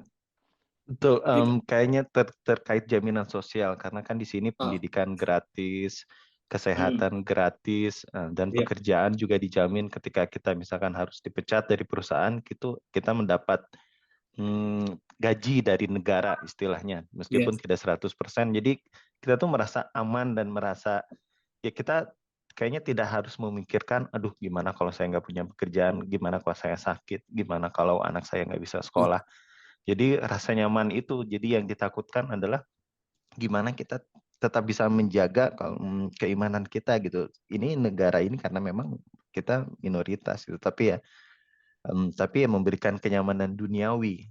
iya, Syam. Iya Pak.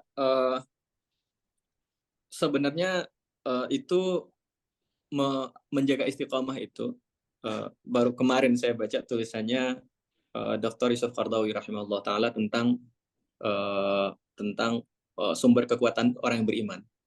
Orang beriman itu sumber kekuatannya dari mana sih?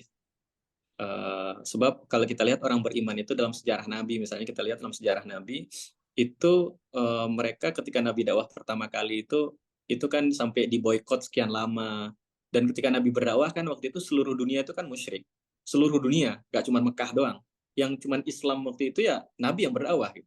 Nabi yang berdakwah, karena kan jarak Nabi Muhammad dengan Nabi terakhir Nabi Isa itu kan 600 tahun, kata sejarah, kata ulama sejarah. Artinya orang sudah lupa dengan agama itu seperti apa, udah banyak perubahan dalam agama itu.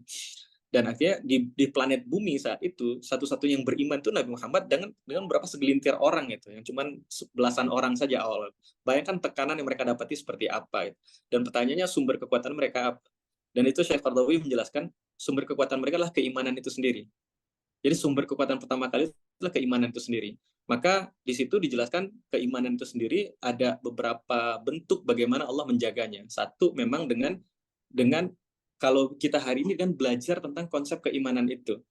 Karena itu hari ini penting sepertinya, kalau di Indonesia saya lihat sebagian teman-teman tuh ngaji akidah tuh berdebat. Saya lihat ngaji akidah tuh tujuannya nggak berdebat. Ngajian akidah itu tujuannya memperkokoh keimanan kita. Itu sebenarnya itu tujuan akidah itu, dia merubah akidah itu, dia kata akadah iqad itu bahasa Indonesia sekarang jadi ikat. Dia ngikat kita itu. Dia ngikat kita. Jadi gerak-gerik kita tuh terikat oleh akidah itu. Jadi kita ngaji akidah, ngaji keimanan, dia membuat hidup kita bisa melihat hidup dari perspektif yang sebenarnya. Artinya kita perlu mengkaji lagi ini tentang konsep keimanan, kemudian kembali lagi kepada Quran itu ngomong ke kita apa sih sebenarnya. Artinya menjaga istiqomah itu memang ngaji itu bagian yang bukan lowong aja Pak. Karena simpelnya hari ini ya, kita jangan jadikan ngaji itu sebagai hal kalau saya lowong saya ngaji, enggak. Jadikanlah ngaji itu bagian penting dalam hidup kita, sebagaimana kita setiap kantor, mungkin setiap kita kerja kan setiap pagi ada rapat, ada meeting paginya, ada meeting sorenya. Kan kenapa? Karena kita butuh dengan itu. Kita ingin juga interaksi kita dengan Quran. Masya Allah, sekarang hari ini banyak sekali. Di YouTube banyak kajian, Masya Allah Ustadz itu banyak bikin kajian. Ustadz Umar Mita misalnya, banyak sekali kajian itu kita dimudahkan sekali itu. Dan bagi kita yang di mayoritas muslim itu setiap masjid, saya tinggal di Bandung, itu masjid-masjid itu setiap maghrib ada kajian, Ustaz-Ustaz mengirim kajian, itu banyak sekali kajian itu. Dan kalau enggak sekalipun, sampai kita jauh sekalipun, Allah berikan kepada kita Quran ini. Quran, maka bacalah Quran, baca terjemahannya, dan biarkan pemahaman kita pada Quran itu menggiring kita itu. Biarkan Allah menggiring kita itu. Dari yang kita baca, dan nggak setiap kita paham tafsir dalam surat, baca terjemahannya. Kalau kita pengen lebih, mungkin baca terjemahan dari tafsirannya kalau kita nggak bisa baca Quran. Dan kalau sempat ada waktu baca ulama menjelaskan itu seperti apa, oh itu luar biasa. Itu bagian dari ikhtiar kita menjaga keimanan itu. Yang kedua dampaknya adalah dari pelajari keimanan itu, kita akan yakin juga bahwa semua kenyamanan yang Bapak Ibu dapatkan di Norwegia, dan semua kenyamanan yang saya dapatkan di Bandung, itu sumbernya dari Rabb yang sama. Yang menjamin itu adalah Allah yang sama. Semua kenyamanan yang kita dapatkan waktu kecil, semua kenyamanan yang kita dapatkan di rahim ibunda kita, itu yang menanggung semuanya Allah yang sama. Ini kita perlu tahu banget nih, perlu tahu banget nih. Kenapa demikian? Karena biar kita merasakan indahnya rasa syukur. Merasakan bahwa semua hal yang kita dapatkan hari ini itu Allah yang ngasih ke kita itu. Allah bentuk rahmat dari Allah, Allah yang ngasih ke kita. Dan cara Allah yang ngasih itu bisa beragam cara. Karena nggak ada setelah Rasulullah meninggal, itu nggak ada Allah yang ngasih langsung ke tangan kita, nggak ada cerita Allah langsung ke tangan manusia, nggak ada. Pasti lewat perantara, dan perantara itu macam-macam perantaranya. Bisa jadi perantaranya saudara kita, perantaranya orang tua kita, teman kita di bisnis, teman kita di pasar, rekan kita di kantor, mungkin negara kita, pemerintah, dan lain sebagainya, itu bisa macam-macam caranya. Tapi yang penting kita ingat selalu itu dari Allah. Itu nikmat dari Allah. Semua nikmat kita itu semuanya dari Allah. Dengan itu, menyadari bahwa nikmat itu dari Allah, setidaknya kita akan malu tuh kalau mau bikin maksiat. Malu Allah ngasih kita, saya ibadah serba kurang, sebenarnya serba minim. Kalau ibadah tuh minimalis semua itu, bagian yang lain maksimalis semuanya. Tapi Allah masih ngasih saya kesehatan itu. Allah masih ngasih anak-anak saya sehat itu. Allah masih kasih saya bangun pagi, saya tahu aktivitas yang saya lakukan. Berapa banyak orang bangun pagi bengong mau ngapain. Itu kan semuanya Allah yang ngasih. Kesadaran itu yang perlu kita tumbuhkan. Dan itu sebenarnya kita sudah tahu. Cuman yang sifatnya manusia pelupa. Karena itu dia perlu zikir, itu zikra. Quran itu disebut dengan zikra. Dan Rasul diutus sebagai fadzakir. Rasul itu diutus sebagai, maka Muhammad tugas kamu itu mengingatkan. Innama anta muzakkir. Tugas kamu itu hanya mengingatkan sebagai seorang pengingat. Jadi artinya apa? Umatnya Nabi ini kita butuh reminder dari tempat lain. Kita udah tahu sebenarnya, tahu kita itu semuanya rezeki saya dari Allah. Saya tahu sekali. Tahu kalau logik kita tahu, tapi itu nggak mengabsorb tuh sampai ke badan kita itu. Kita cuma sekedar pada tataran informasi saja. Kita itu masuk ke kesadaran dan keyakinan kita bahwa kita tahu itu dari Allah, dan itu membuat kita malu berbuat maksiat. Itu membuat kita malu untuk mengeluh itu. Karena ini yang saya keluhkan, oh badan demam dikit, itu yang saya keluhkan. Sementara Allah kasih tubuhnya lengkap semua ini. Istri saya masih sehat ini, bisa saya demam dikit, istri saya masih bisa ngasih air hangat ke saya itu. Itu saya lupa bagian itu. Maka kita perlu reminder sebenarnya. Dan sebaik-baik reminder itu ada di Quran. Ada di Quran, semua kajian tentang Quran. Semoga itu bisa memberikan reminder buat kita dimanapun berada. Itulah Quran itu. Karena kan di Ramadan, Allah bilang syahrul Ramadan alladzi unzila fihil Quran hudan linnas. Quran itu petunjuk bagi umat manusia. Artinya Allah tahu sekali bahwa akan ada di antara hambanya yang megang Quran ini, dan gak ada orang yang paham di tempatnya itu. Allah tahu sekali. Bisa jadi kalau Buya Hamka mengatakan Islam itu sampai ke Nusantara, ke Indonesia itu abad kedua Hijriah. Berarti 1200 tahun yang lalu Islam sudah sampai ke Indonesia. Dan akhirnya beberapa kuburan ditemukan usianya sudah 1000 tahun lebih, dan namanya itu Fatimah. Dan mustahil nama Fatimah kalau nggak Muslim. Dia kan udah lama sekali Islam datang di Indonesia. Pertanyaan, ketika Islam pertama kali, bisa jadi Quran udah nyampe ke Indonesia, tapi nggak ada satupun ulama di Indonesia. Bagaimana cara? Dan Allah sangat tahu bahwa di antara hambanya ada yang memegang Quran ini, dan tidak ada ulama di situ. Tapi tetap kan hati ini yang kontrol Allah. maka kita tetap interaksi dengan Quran. Dan apa akses yang kalau nggak dapat langsung bisa YouTube, bisa internet, bisa bertanya, bisa kajian online. Ada banyak sekali nih. Ada komunitas orang yang sedikit lebih tahu dari kita tentang agama Islam ya. Deketi dia, ngobrol dengan dia. Itu kan bagian dari kita menjaga keistiqomahan itu, dan Allah selalu melihat itu. Dan kembali urusannya adalah urusan niat kita itu adalah kembali pada Allah. Orang akan menilai macam-macam. Orang akan menilai, oh orang di barat itu hidupnya nyaman karena negara enggak. Kembali hubungan itu adalah hubungan kita dan Allah saja. Dan hanya kita dan Allah yang paling tahu tentang keadaan hati kita. Jadi kita perlu banyak kembali interaksi dengan Quran ini, dan biarkan Allah membimbing hati kita melalui Quran yang kita pelajari, yang kita baca. Dan harus sering di-reminder manusia ini. Wallahu a'lam bishawab. Masya Allah, betul, mengena sekali Ustadz. Kita sering lupa kalau rasa aman kita yang kita rasakan tinggal di sini, kalau anak kita sakit akan mendapatkan pelayanan kesehatan, sekolah mereka akan gratis dibiayai pemerintah, bahwa itu semua memang dari Allah. Itu yang harus di-remind ulang, dan mengena sekali jawaban Ustadz atas pertanyaan tersebut. Jazakallah Ustadz. Baik, ada pertanyaan lagi. Ustadz, sekarang ini banyak beredar pemahaman agnostik ataupun ateis yang kata-katanya masuk banget ke Gen Z. Apa yang terbaik yang kita lakukan sebagai benteng untuk mereka? Baik, Pak. Saya nggak tahu kalau di Eropa, Pak ya. Saya kuliah itu 2007 sampai 2011 itu. Saya kuliah di Azhar di Mesir, Pak. Saya ketemu dengan beberapa teman-teman dari Eropa, dari Inggris, dari UK ada, Amerika ada, Perancis juga ada, atau 3 orang. Dan beberapa mereka itu ada yang terlahir orang Perancis asli. Dan saya tanya, kalau yang dia Muslim dari keturunan Aljazair tuh berarti udah dari keluarga Muslim. Saya tanya ke teman itu, antum dulu agamanya apa? Dia bilang nggak tahu. Terus di KTP-nya apa ini? Tapi kalau kita ditanya, kita bilang kita Kristen dulu. Terus kenapa tuh bilang nggak tahu? Kan jelas Kristen. Iya, dulu kita agama Kristen daripada dibilang nggak punya agama, dibilang nggak ateis. Jadi saya lihat ya, trennya itu beberapa muslimin hari ini, beberapa muslimin mu'alaf itu ada yang memang orang Eropa asli gitu, orang Amerika asli, orang Barat asli, dia bukan imigran gitu. Dan dia masuk Islam, dia meninggalkan ateisme dan lain sebagainya dalam Islam. Dan beberapa pengakuan mereka mengatakan bahwa kami memilih ateis itu bukan logical reason ya. Dia bilang itu emotional reason. Rata-rata permasalahan itu emosi. Dan orang-orang yang ngaku ateis itu, saya yakin dia nggak baca itu Richard Dawkins, dia nggak baca tuh buku-buku tokoh-tokoh ateis itu, dia nggak baca itu. Dia cuma baca artikel di internet atau follow beberapa public figure yang ateis juga di internet, akhirnya dia ikut dengan itu. Saya yakin itu nggak based on science. Dan biasanya itu karena emosi. Kenapa emosi? Dan itu sering terjadi seperti ini. Ambil contoh simpel ya. Ada orang, seorang artis misalnya, dan dia dulu berjilbab. Tiba-tiba dia buka hijab. Dan itu terjadi, saya lihat sendiri, dia buka hijab, isi di komen foto Instagramnya itu semuanya adalah cacian kepada beliau. Tadi dia berjilbab, kemudian buka hijab, semuanya cacian pada dia. Oh, karena selama ini berjilbab pakai cacian. Dan yang caci itu, kalau kita buka profilnya itu orang ngaji semua itu. Orang ngaji semua.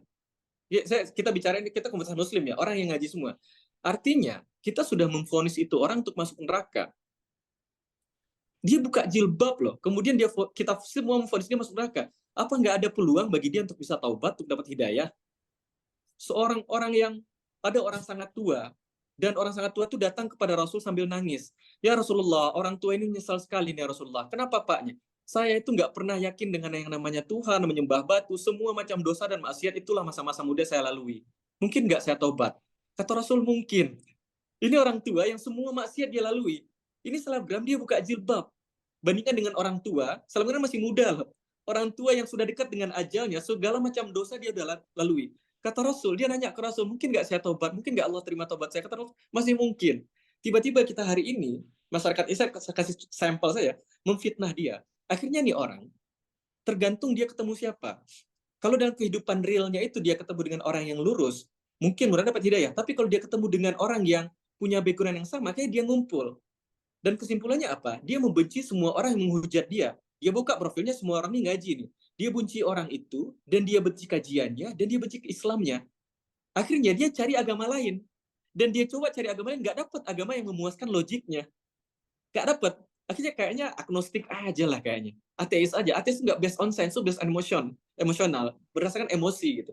Dan itu yang terjadi saya lihat itu terjadi di anak-anak muda hari ini. Kenapa? Karena kita hari ini kalau ngaji, kita merasa udah kita yang paling suci. Semua yang nggak ngaji itu udah sesat gitu. Semua yang tatuan tuh udah kayak udah masuk neraka semua. Dan ini yang seorang ulama besar, Syekh Muhammad Hasan namanya. Itu beliau orang saya ngaji beliau di Mesir. Beliau menggambarkan tentang itu terjadi dulu, dibahaskan di Mesir terjadi. Bagaimana anak-anak muda yang semangat ngaji, kemudian hukum-hukumin orang lain itu dosa. Sampai ada di antara mereka kata, ya Syekh, bagaimana pendapat Anda kalau ada anak muda di antara kita yang berpikir, kita bom aja tuh diskotik. Mati semua, berkurang orang-orang bikin maksiat di bumi ini. Kemudian Syekhnya mengatakan, apa menurut kamu kalau dia dibom, mesti mati semua? Kira-kira tuh orang tuh masuk surga atau neraka? Ya pasti masuk neraka, kata mereka. Kamu tahu nggak, setan itu obsesinya dalam hidup apa? Setan itu obsesinya dalam hidup, iblis itu keinginannya dalam hidup supaya semakin banyak anak cucunya Adam yang masuk neraka. Dan kalau kamu berharap orang mati dan masuk neraka, kamu dan iblis punya misi yang sama, cuman bentuknya yang berbeda. Bentuknya kamu ngaji, iblis nggak ngaji. Tapi kamu ingin orang lain masuk neraka. Hari ini kita melihat Islam itu sebagai kepemilikan. Kalau saya punya Islam itu milik saya saja. Orang lain belum tentu saya kasih Islam itu. Dan masalah ateis hari ini kadang-kadang kalau kita perlu koreksi dari banyak sisi ya, 360 derajat. Dan bagian yang jarang dibahas orang adalah ketika membahas orang yang ateis, kita cenderung bahas orangnya ateis. Kita lupa apa fase hidup yang dia lewati sampai akhirnya dia menyimpulkan kayaknya Tuhan nggak ada. Mungkin dia lewati hal-hal yang sangat berat dalam hidupnya sampai dia bilang Tuhan tuh nggak ada. Dan salah satu di antaranya, sadar atau nggak, bisa jadi kita memberikan sumbangan dalam menyebabkan dia untuk menjadi ateis, itu memilih untuk nggak bertuhan. Itu yang terjadi yang saya lihat di masyarakat muslim itu. Kenapa? Karena orang-orang solehnya merasa kesolehan hanya di dirinya, dan dia menutup pintu itu dari orang lain.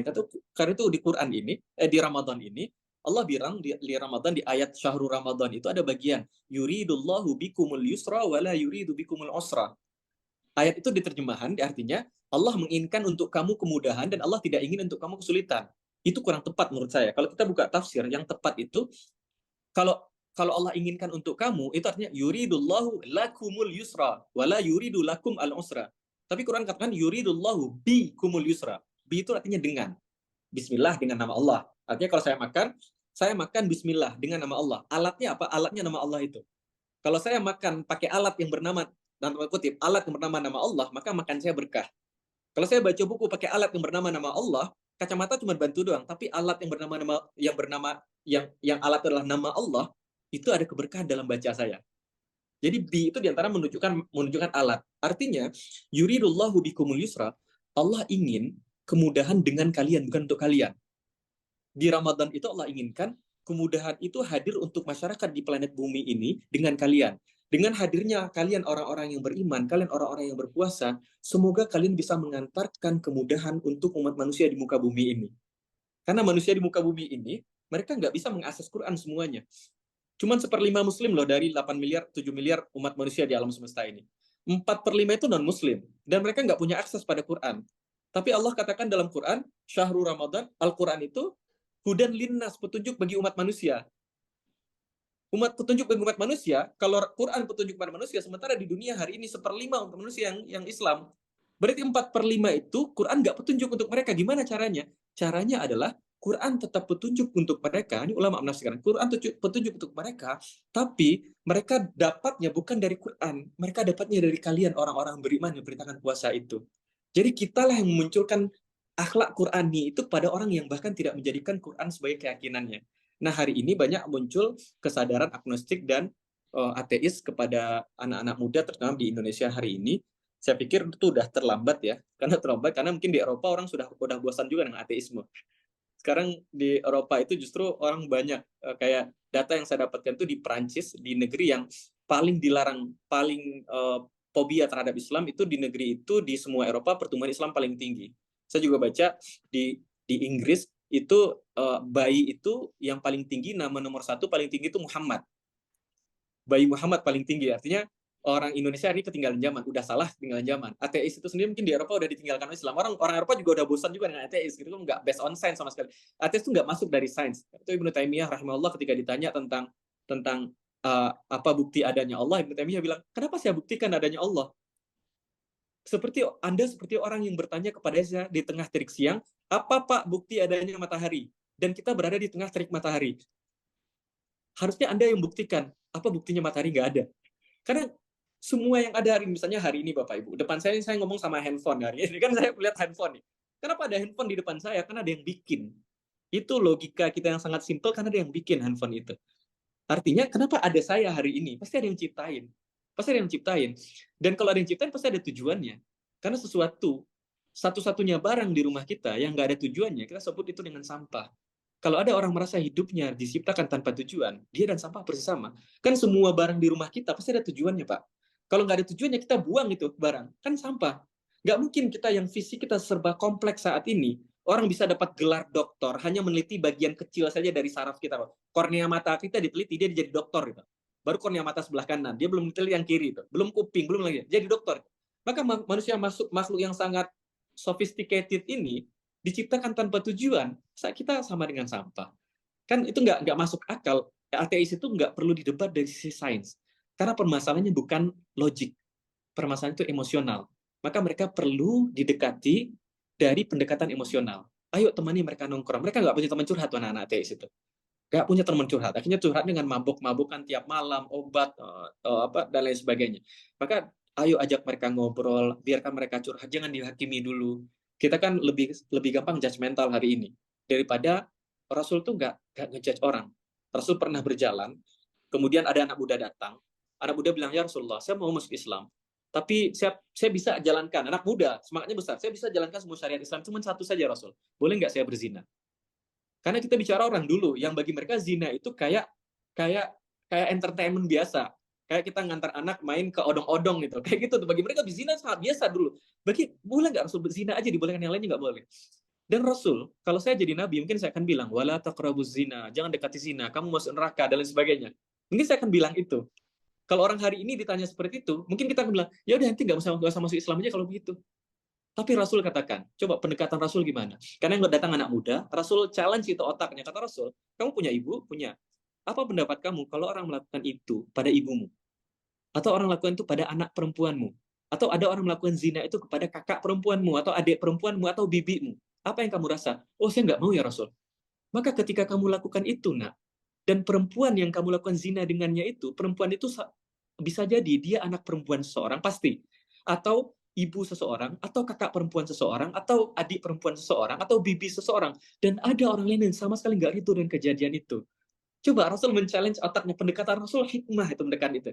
Kalau kita hari ini muslim pemalas, kita lebih, karena kita saking pemalasnya kita pilih pendekatan ente masuk neraka, selesai urusan. Dan itu yang terjadi pada masyarakat muslim. Kenapa? Karena kita nggak ngaji.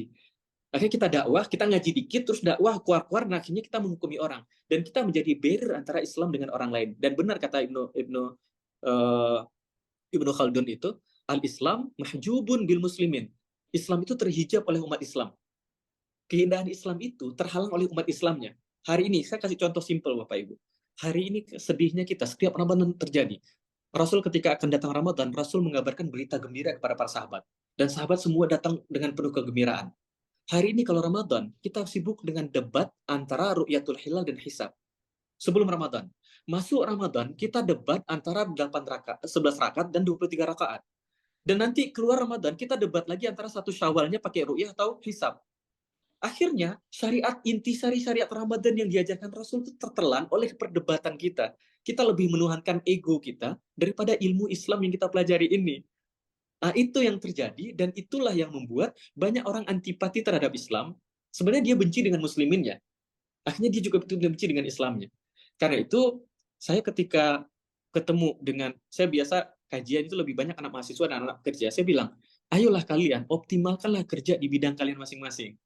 Dikerja dimanapun. Saya perusahaan kafir, walaupun perusahaan kafir, kan ada akadnya sahih, kan? Optimalkan itu, karena dengan itulah orang akan lihat, oh begini loh orang yang beragama Islam sebenarnya.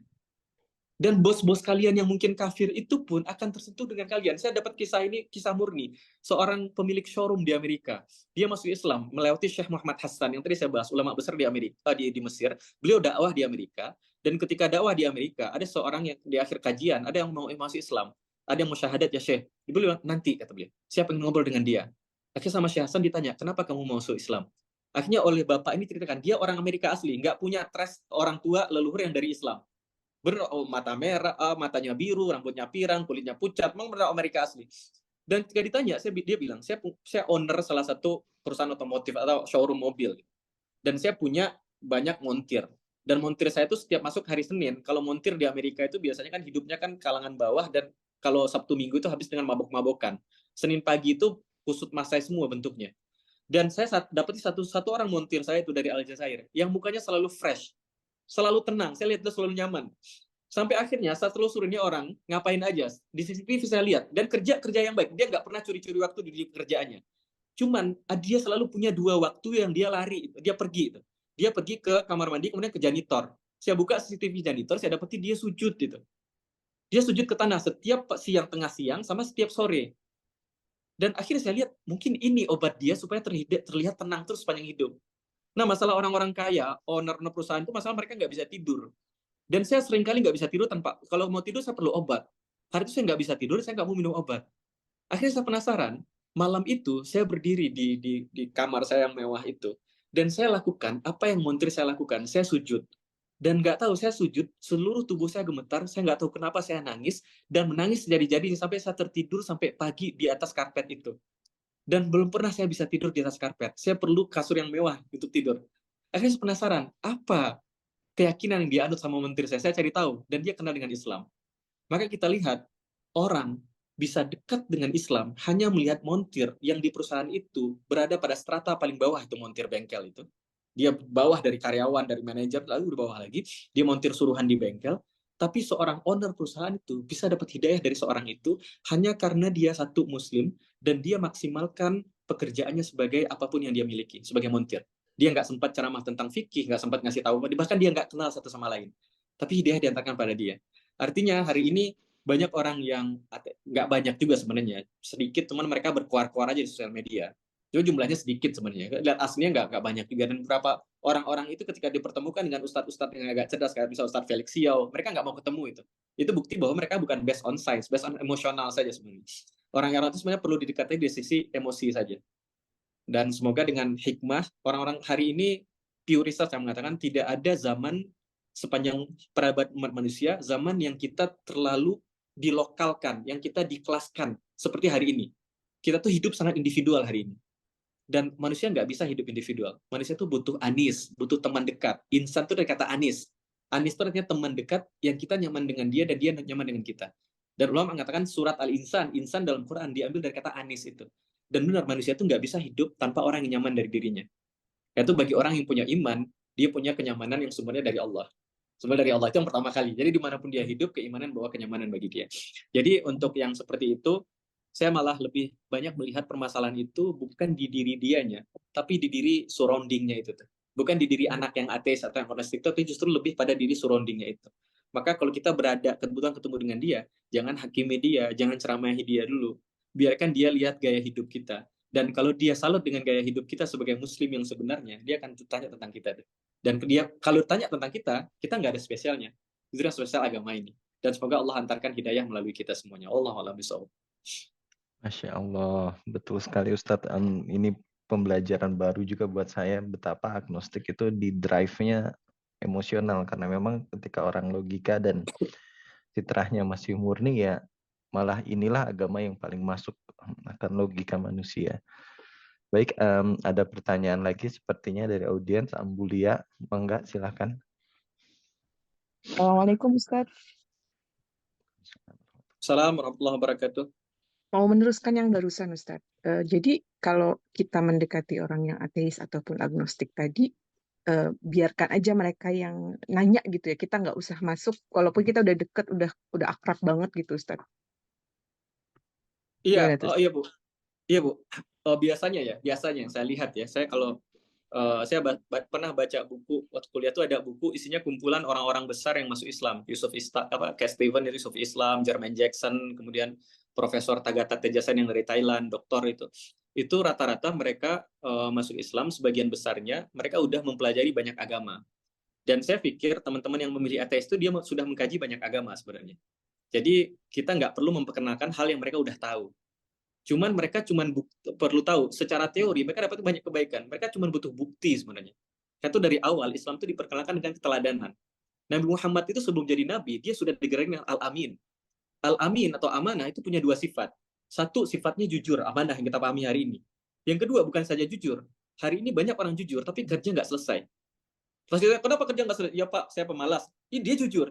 Tapi amanah itu, dia tidak saja jujur, dia merampungkan pekerjaan sebaik yang dia bisa. Sebaik mungkin yang dia bisa. Dia berikan yang terbaik dalam pekerjaan. Itu titel yang dimiliki oleh Muhammad muda sebelum jadi nabi, Al-Amin. Sampai orang-orang semua mengatakan Al-Amin radina bihi. Muhammad yang amanah itu radina. Kenapa? Karena Muhammad tidak saja jujur, orang ketika berbisnis dengan Muhammad, orang itu tenang. Saya kalau jadi investornya Muhammad, saya taruh uang ke dia 1 mata aja udah. Kenapa? Dia pasti mengembalikan kalau kelebihan uang dikembalikan. Kalau untung dia tidak akan ambil. Dan dia pasti kerjakan itu sebaik mungkin. Itu amanah. Dan itu sudah dimiliki oleh Muhammad. Dan ketika Nabi Muhammad berdakwah, karena itu orang-orang kafir di zaman Nabi dicecak, dicaci sejadi-jadinya karena dia kafir. Yang dia ingkari itu Islam itu sendiri. Orang hari ini kafir, yang dia ingkari bisa jadi bukan Islam itu sendiri. Dia mengingkari kitanya sebenarnya. Kalau orang-orang dulu di zaman Nabi, dia nggak ragu dengan akhlaknya Muhammad. Dia nggak ragu dengan akhlaknya Abu Bakar, akhlaknya Khadijah radhiyallahu anhum ajma'in. Mereka nggak ragu dengan itu. Yang mereka ragui apa? Mereka hanya ragu dengan an-naba al-azim. Mereka menentang dengan hari kiamat itu. Dia menentang akan Allah, akan hari kiamat, akan risalah yang dibawa Nabi ini. Itu yang mereka tentang. Karena itu cacian, celaan bagi mereka di Quran itu sangat dahsyat. Orang kafir hari ini, satu, mungkin mereka nggak tahu Islam sama sekali. Mereka tahunya semua agama kecuali Islam. Kenapa? Karena di film-film Hollywood itu semuanya Islam itu agama teroris. Jadi Cat Stevens itu ketika dia cerita, dia meneliti Islam itu yang terakhir. Dan ketika mau membaca Islam, dia nggak yakin. Masa saya udah meneliti Hindu, Buddha, dan lain sebagainya. Masa Islam, kata dia. Itu opsi-opsi terbesar. Dia nggak tahu sama sekali tentang Islam. Atau dia tahu Islam, tapi terhalang oleh Muslim yang kayak begini nih. Muslim tapi mabok, Muslim masih zina. Artinya, ya Islam cuma formalitas aja. Orang itu terhalang dari Islam. Maka pendekatannya apa yang kita lakukan? Ya sudah, kita jadilah manusia yang baik pada dia. Ada seorang sahabat, namanya Abdullah bin Amr bin As, putra dari Amr bin As. Beliau sahabat yang ketika tuanya sangat kaya. Dan beliau berikan uang banyak sekali kepada tetangganya yang Yahudi. Ketika ditanya, kenapa diberikan kepada tetanggamu Yahudi? Terus kata beliau, emangnya kenapa? Kan dia Yahudi. Kata beliau, kata Abdullah bin Abbas, tapi kan dia kan tetangga saya. Dan Rasul mengatakan siapa yang beriman dengan Allah dan hari akhir, maka muliakanlah tetangganya. Rasul nggak bilang muliakanlah tetangganya yang mukmin. Rasul katakan muliakanlah tetangganya. Dan sebelum dari kematian tetangganya itu, dia tuh masuk Islam tuh orang Yahudi. Dan orang Yahudi orang yang susah sekali pindah agama. Akhirnya masuk Islam dengan kebaikan harta seorang Abdullah bin Amr bin As. Hari ini kita selalu berpikir dakwah itu ceramah. Akhirnya semua orang yang ngaji terobsesi pengen kayak saya nih ceramah. Ini cuma sebagian kecil. Orang kalau melihat ma'adzallah ya, ada ustadz ceramahnya keren, dan ternyata ustadz itu kepleset dalam kehidupan sehari-harinya, kepleset dalam tanda kutip ya, dia bukan bukan, itu semua dakwahnya itu nggak dianggap. Justru dakwah yang sebenarnya itu yang di lapangan itu tuh, yang gini-gini ini itu lebih kepada taklim sebenarnya. Dan yang diuji ketika ceramah kayak gini, justru yang diuji bukan ucapan saya, yang diuji sayanya sendiri. Saya melakukan nggak apa yang saya ucapkan. Itu lebih berat daripada ceramah itu sendiri. Nah, maka pendekatan kepada orang agnostik dan ateis nggak usah bahas agama kalau dia nggak minta. Dan tetaplah berlaku lembut pada mereka. Ada salah satu pembesar Quraisy, Sofwan namanya, dia sangat benci Nabi. Dan sampai dia bilang, dulu saya sangat benci dengan Muhammad. Sampai saya sangat mencintai Muhammad. Kenapa? Muhammad tuh ngasih saya 100 ekor unta, ngasih lagi 100 ekor unta, ngasih lagi 100 ekor. Dikasih terus sama Nabi. Dari tadinya Muhammad adalah orang yang paling saya benci di dunia, sampai ada di orang yang paling saya cintai. Ada seorang Arab Badui, seorang tokoh, dia datang kepada Nabi, kemudian dia katakan, ya Muhammad, saya tokoh dari sekian, dan saya tahu kamu bawa risalah Islam, tapi saya datang ke sini nggak ngomongin Islam, saya pengen minta sesuatu dari kamu. Kemudian waktu itu Nabi lagi punya banyak harta. Kata Nabi itu di antara 2 lembah itu ada kambing saya punya, saya semua tuh yang 1 lembah itu. Silakan tuh buat kamu semua. Akhirnya dia orang pulang, datang ke kaumnya, dan ternyata dia kepala kaum, dan dia katakan, wahai kaumku, masuklah ke dalam Islam. Karena Muhammad itu memberikan sedekah seolah-olah dia nggak tahu seolah-olah dia nggak takut dia akan jatuh miskin. Dan itu nggak dari dakwah, itu dari harta. Terus banyak sekali hal dalam Islam ini, banyak sekali hal yang Allah berikan dalam hidup kita bisa gunakan untuk dakwah, walaupun nggak berkata-kata. Skill kita, kemampuan kita, anak-anak yang di kuliah, adik-adik saya yang hari ini masih kuliah, cobalah IPK kalian itu 4,0, dan banyak tuh orang-orang yang dikatakan kafir hari ini mendekat ke kalian. Dan mereka akan tanya sumber inspirasinya apa. Apa yang membuat kita mau bangun malam? Karena talabul ilmi itu jalan ke surga, kata Rasul. Dan Rasul nggak mengatakan ilmunya ilmu Islam saja. Semua ilmu itu jalan kita pada surga. Jadilah kita yang terbaik di bidang kita masing-masing. Dengan itu kita tidak saja mengantarkan diri kita, tapi kita mengantarkan lebih besar. Kita mengenalkan Islam ini pada orang lain. Saya suka kasih contoh ini. Saya kuliah di Mesir, belajar syariah. Dan saya belajar terus bahasa Inggris dulu. Karena cita-cita saya adalah, saya berharap ada minimal 1 orang saja masuk Islam lewat saya. Dan sampai sekarang yang saya catat, yang saya tahu, yang sudah masuk Islam lewat saya itu belum ada. 0 orang, nggak ada sama sekali. Dan saya belajar syariah di Mesir. Dan ada Muhammad Salah namanya. Dia orang Mesir asli, dan dia bukan anak Azhar. Kayaknya dia nggak belajar syariat. Yang dia tahu adalah nendang-nendang bola. Tapi karena dia sangat ahli di bidangnya, ada berapa banyak orang Inggris masuk Islam lewat Muhammad Salah. Ada berapa banyak. Jadi ada banyak cara berdakwah, dan bisa jadi cara itu bukan berkata-kata. Jadi ketika ada orang, ya kita tetap berikan akhlak Islam yang baik itu udah akhlak yang Rasul ajarkan buat kita. Islam itu ngajaknya kita baik kepada orang yang baik kepada kita, ataupun baik kepada orang yang batu kepada kita. Ya tetap aja berbuat baik. Tapi berikutnya namanya hati manusia, kan Allah yang kontrol itu. Dan manusia manapun itu, kan orang bilang kan kindness is the language that the deaf can hear and the blind can see. Kebaikan itu adalah bahasa yang orang tuli bisa mendengarnya dan orang buta pun bisa melihatnya. Nggak perlu agama, nggak perlu bahasa untuk kebaikan itu. Semua orang bisa lihat itu. Dan akan sangat indah kalau kebaikan itu datang dari seorang muslim dan orang tidak saja diantarkan pada kebaikan, orang diantarkan pada Islam ini melalui kebaikan itu. Nah, dengan itu salah satu cara terbaik yang saya lihat yang bisa kita langsungkan. Wallahu a'lam bishawab. Masya Allah, jazakallah khairan Ustaz. Alhamdulillah, sangat menarik sekali Ustadz. Saya berharap sebenarnya waktunya bisa lebih panjang karena ini banyak mengena sekali. Sayangnya kita udah lewat sebenarnya sedikit dari penghujung waktu. Bila Ustadz berkenan, silahkan aja. Kami minta Ustadz untuk memimpin untuk menutup. Baik Bapak Ibu semuanya, kita tutup. Kalau di Indonesia sudah senja ini, penghujung waktu di ijabah doa banyak.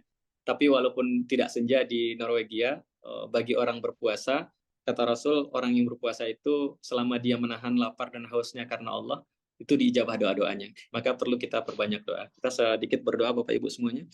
A'udzubillahi minasyaitonirrajim. Bismillahirrahmanirrahim. Alhamdulillahirabbil alamin. Wassalatu wassalamu ala asyrafil anbiya'i wal mursalin wa ala alihi wa ashabihi ajma'in. Allahumma ighfir lana dhunubana wa liwalidina warhamhum kama rabbawna saghira wa li jami'il mu'minina wal mu'minat wal muslimina wal muslimat al ahya'i minhum wal amwat. Rabbana hab lana min azwajina wa dhurriyyatina qurrata a'yun waj'alna lil muttaqina imama. Allahumma ati nufusana taqwaha wa zakkiha anta khairu man zakkaha anta waliyuha wa maulaha. Rabbana atina fid dunya hasanah wa fil akhirati hasanah wa qina adzaban nar. Allahumma khtim umurana wa umurana bi husnil khatimah wa la takhtim alaina bi su'il khatimah. Wa sallallahu ala nabiyyina Muhammad wa ala alihi wa ashabihi ajma'in. Alhamdulillahirabbil alamin. Bapak Ibu semuanya, terima kasih banyak atas perhatiannya. Mohon maaf jika ada salah dan kurang. Yang salah murni dari saya sendiri dan keterbatasan saya, dan yang benar datangnya dari petunjuk dari Allah Subhanahu wa taala. Dan semoga kita mengikuti yang benar dan mengikuti petunjuk Allah, dan semoga dari apa yang disampaikan bisa memperbaiki hati kita, terutama di bulan mulia ini, di bulan yang kata Rasul sangat rugi orang yang keluar dari bulan Ramadan ini tidak diampuni dosa-dosanya. Artinya Rasul mengatakan seolah-olah hampir mustahil dosa kita itu tidak diampunkan. Artinya tidak ada dosa yang tidak bisa diampunkan di Ramadan ini.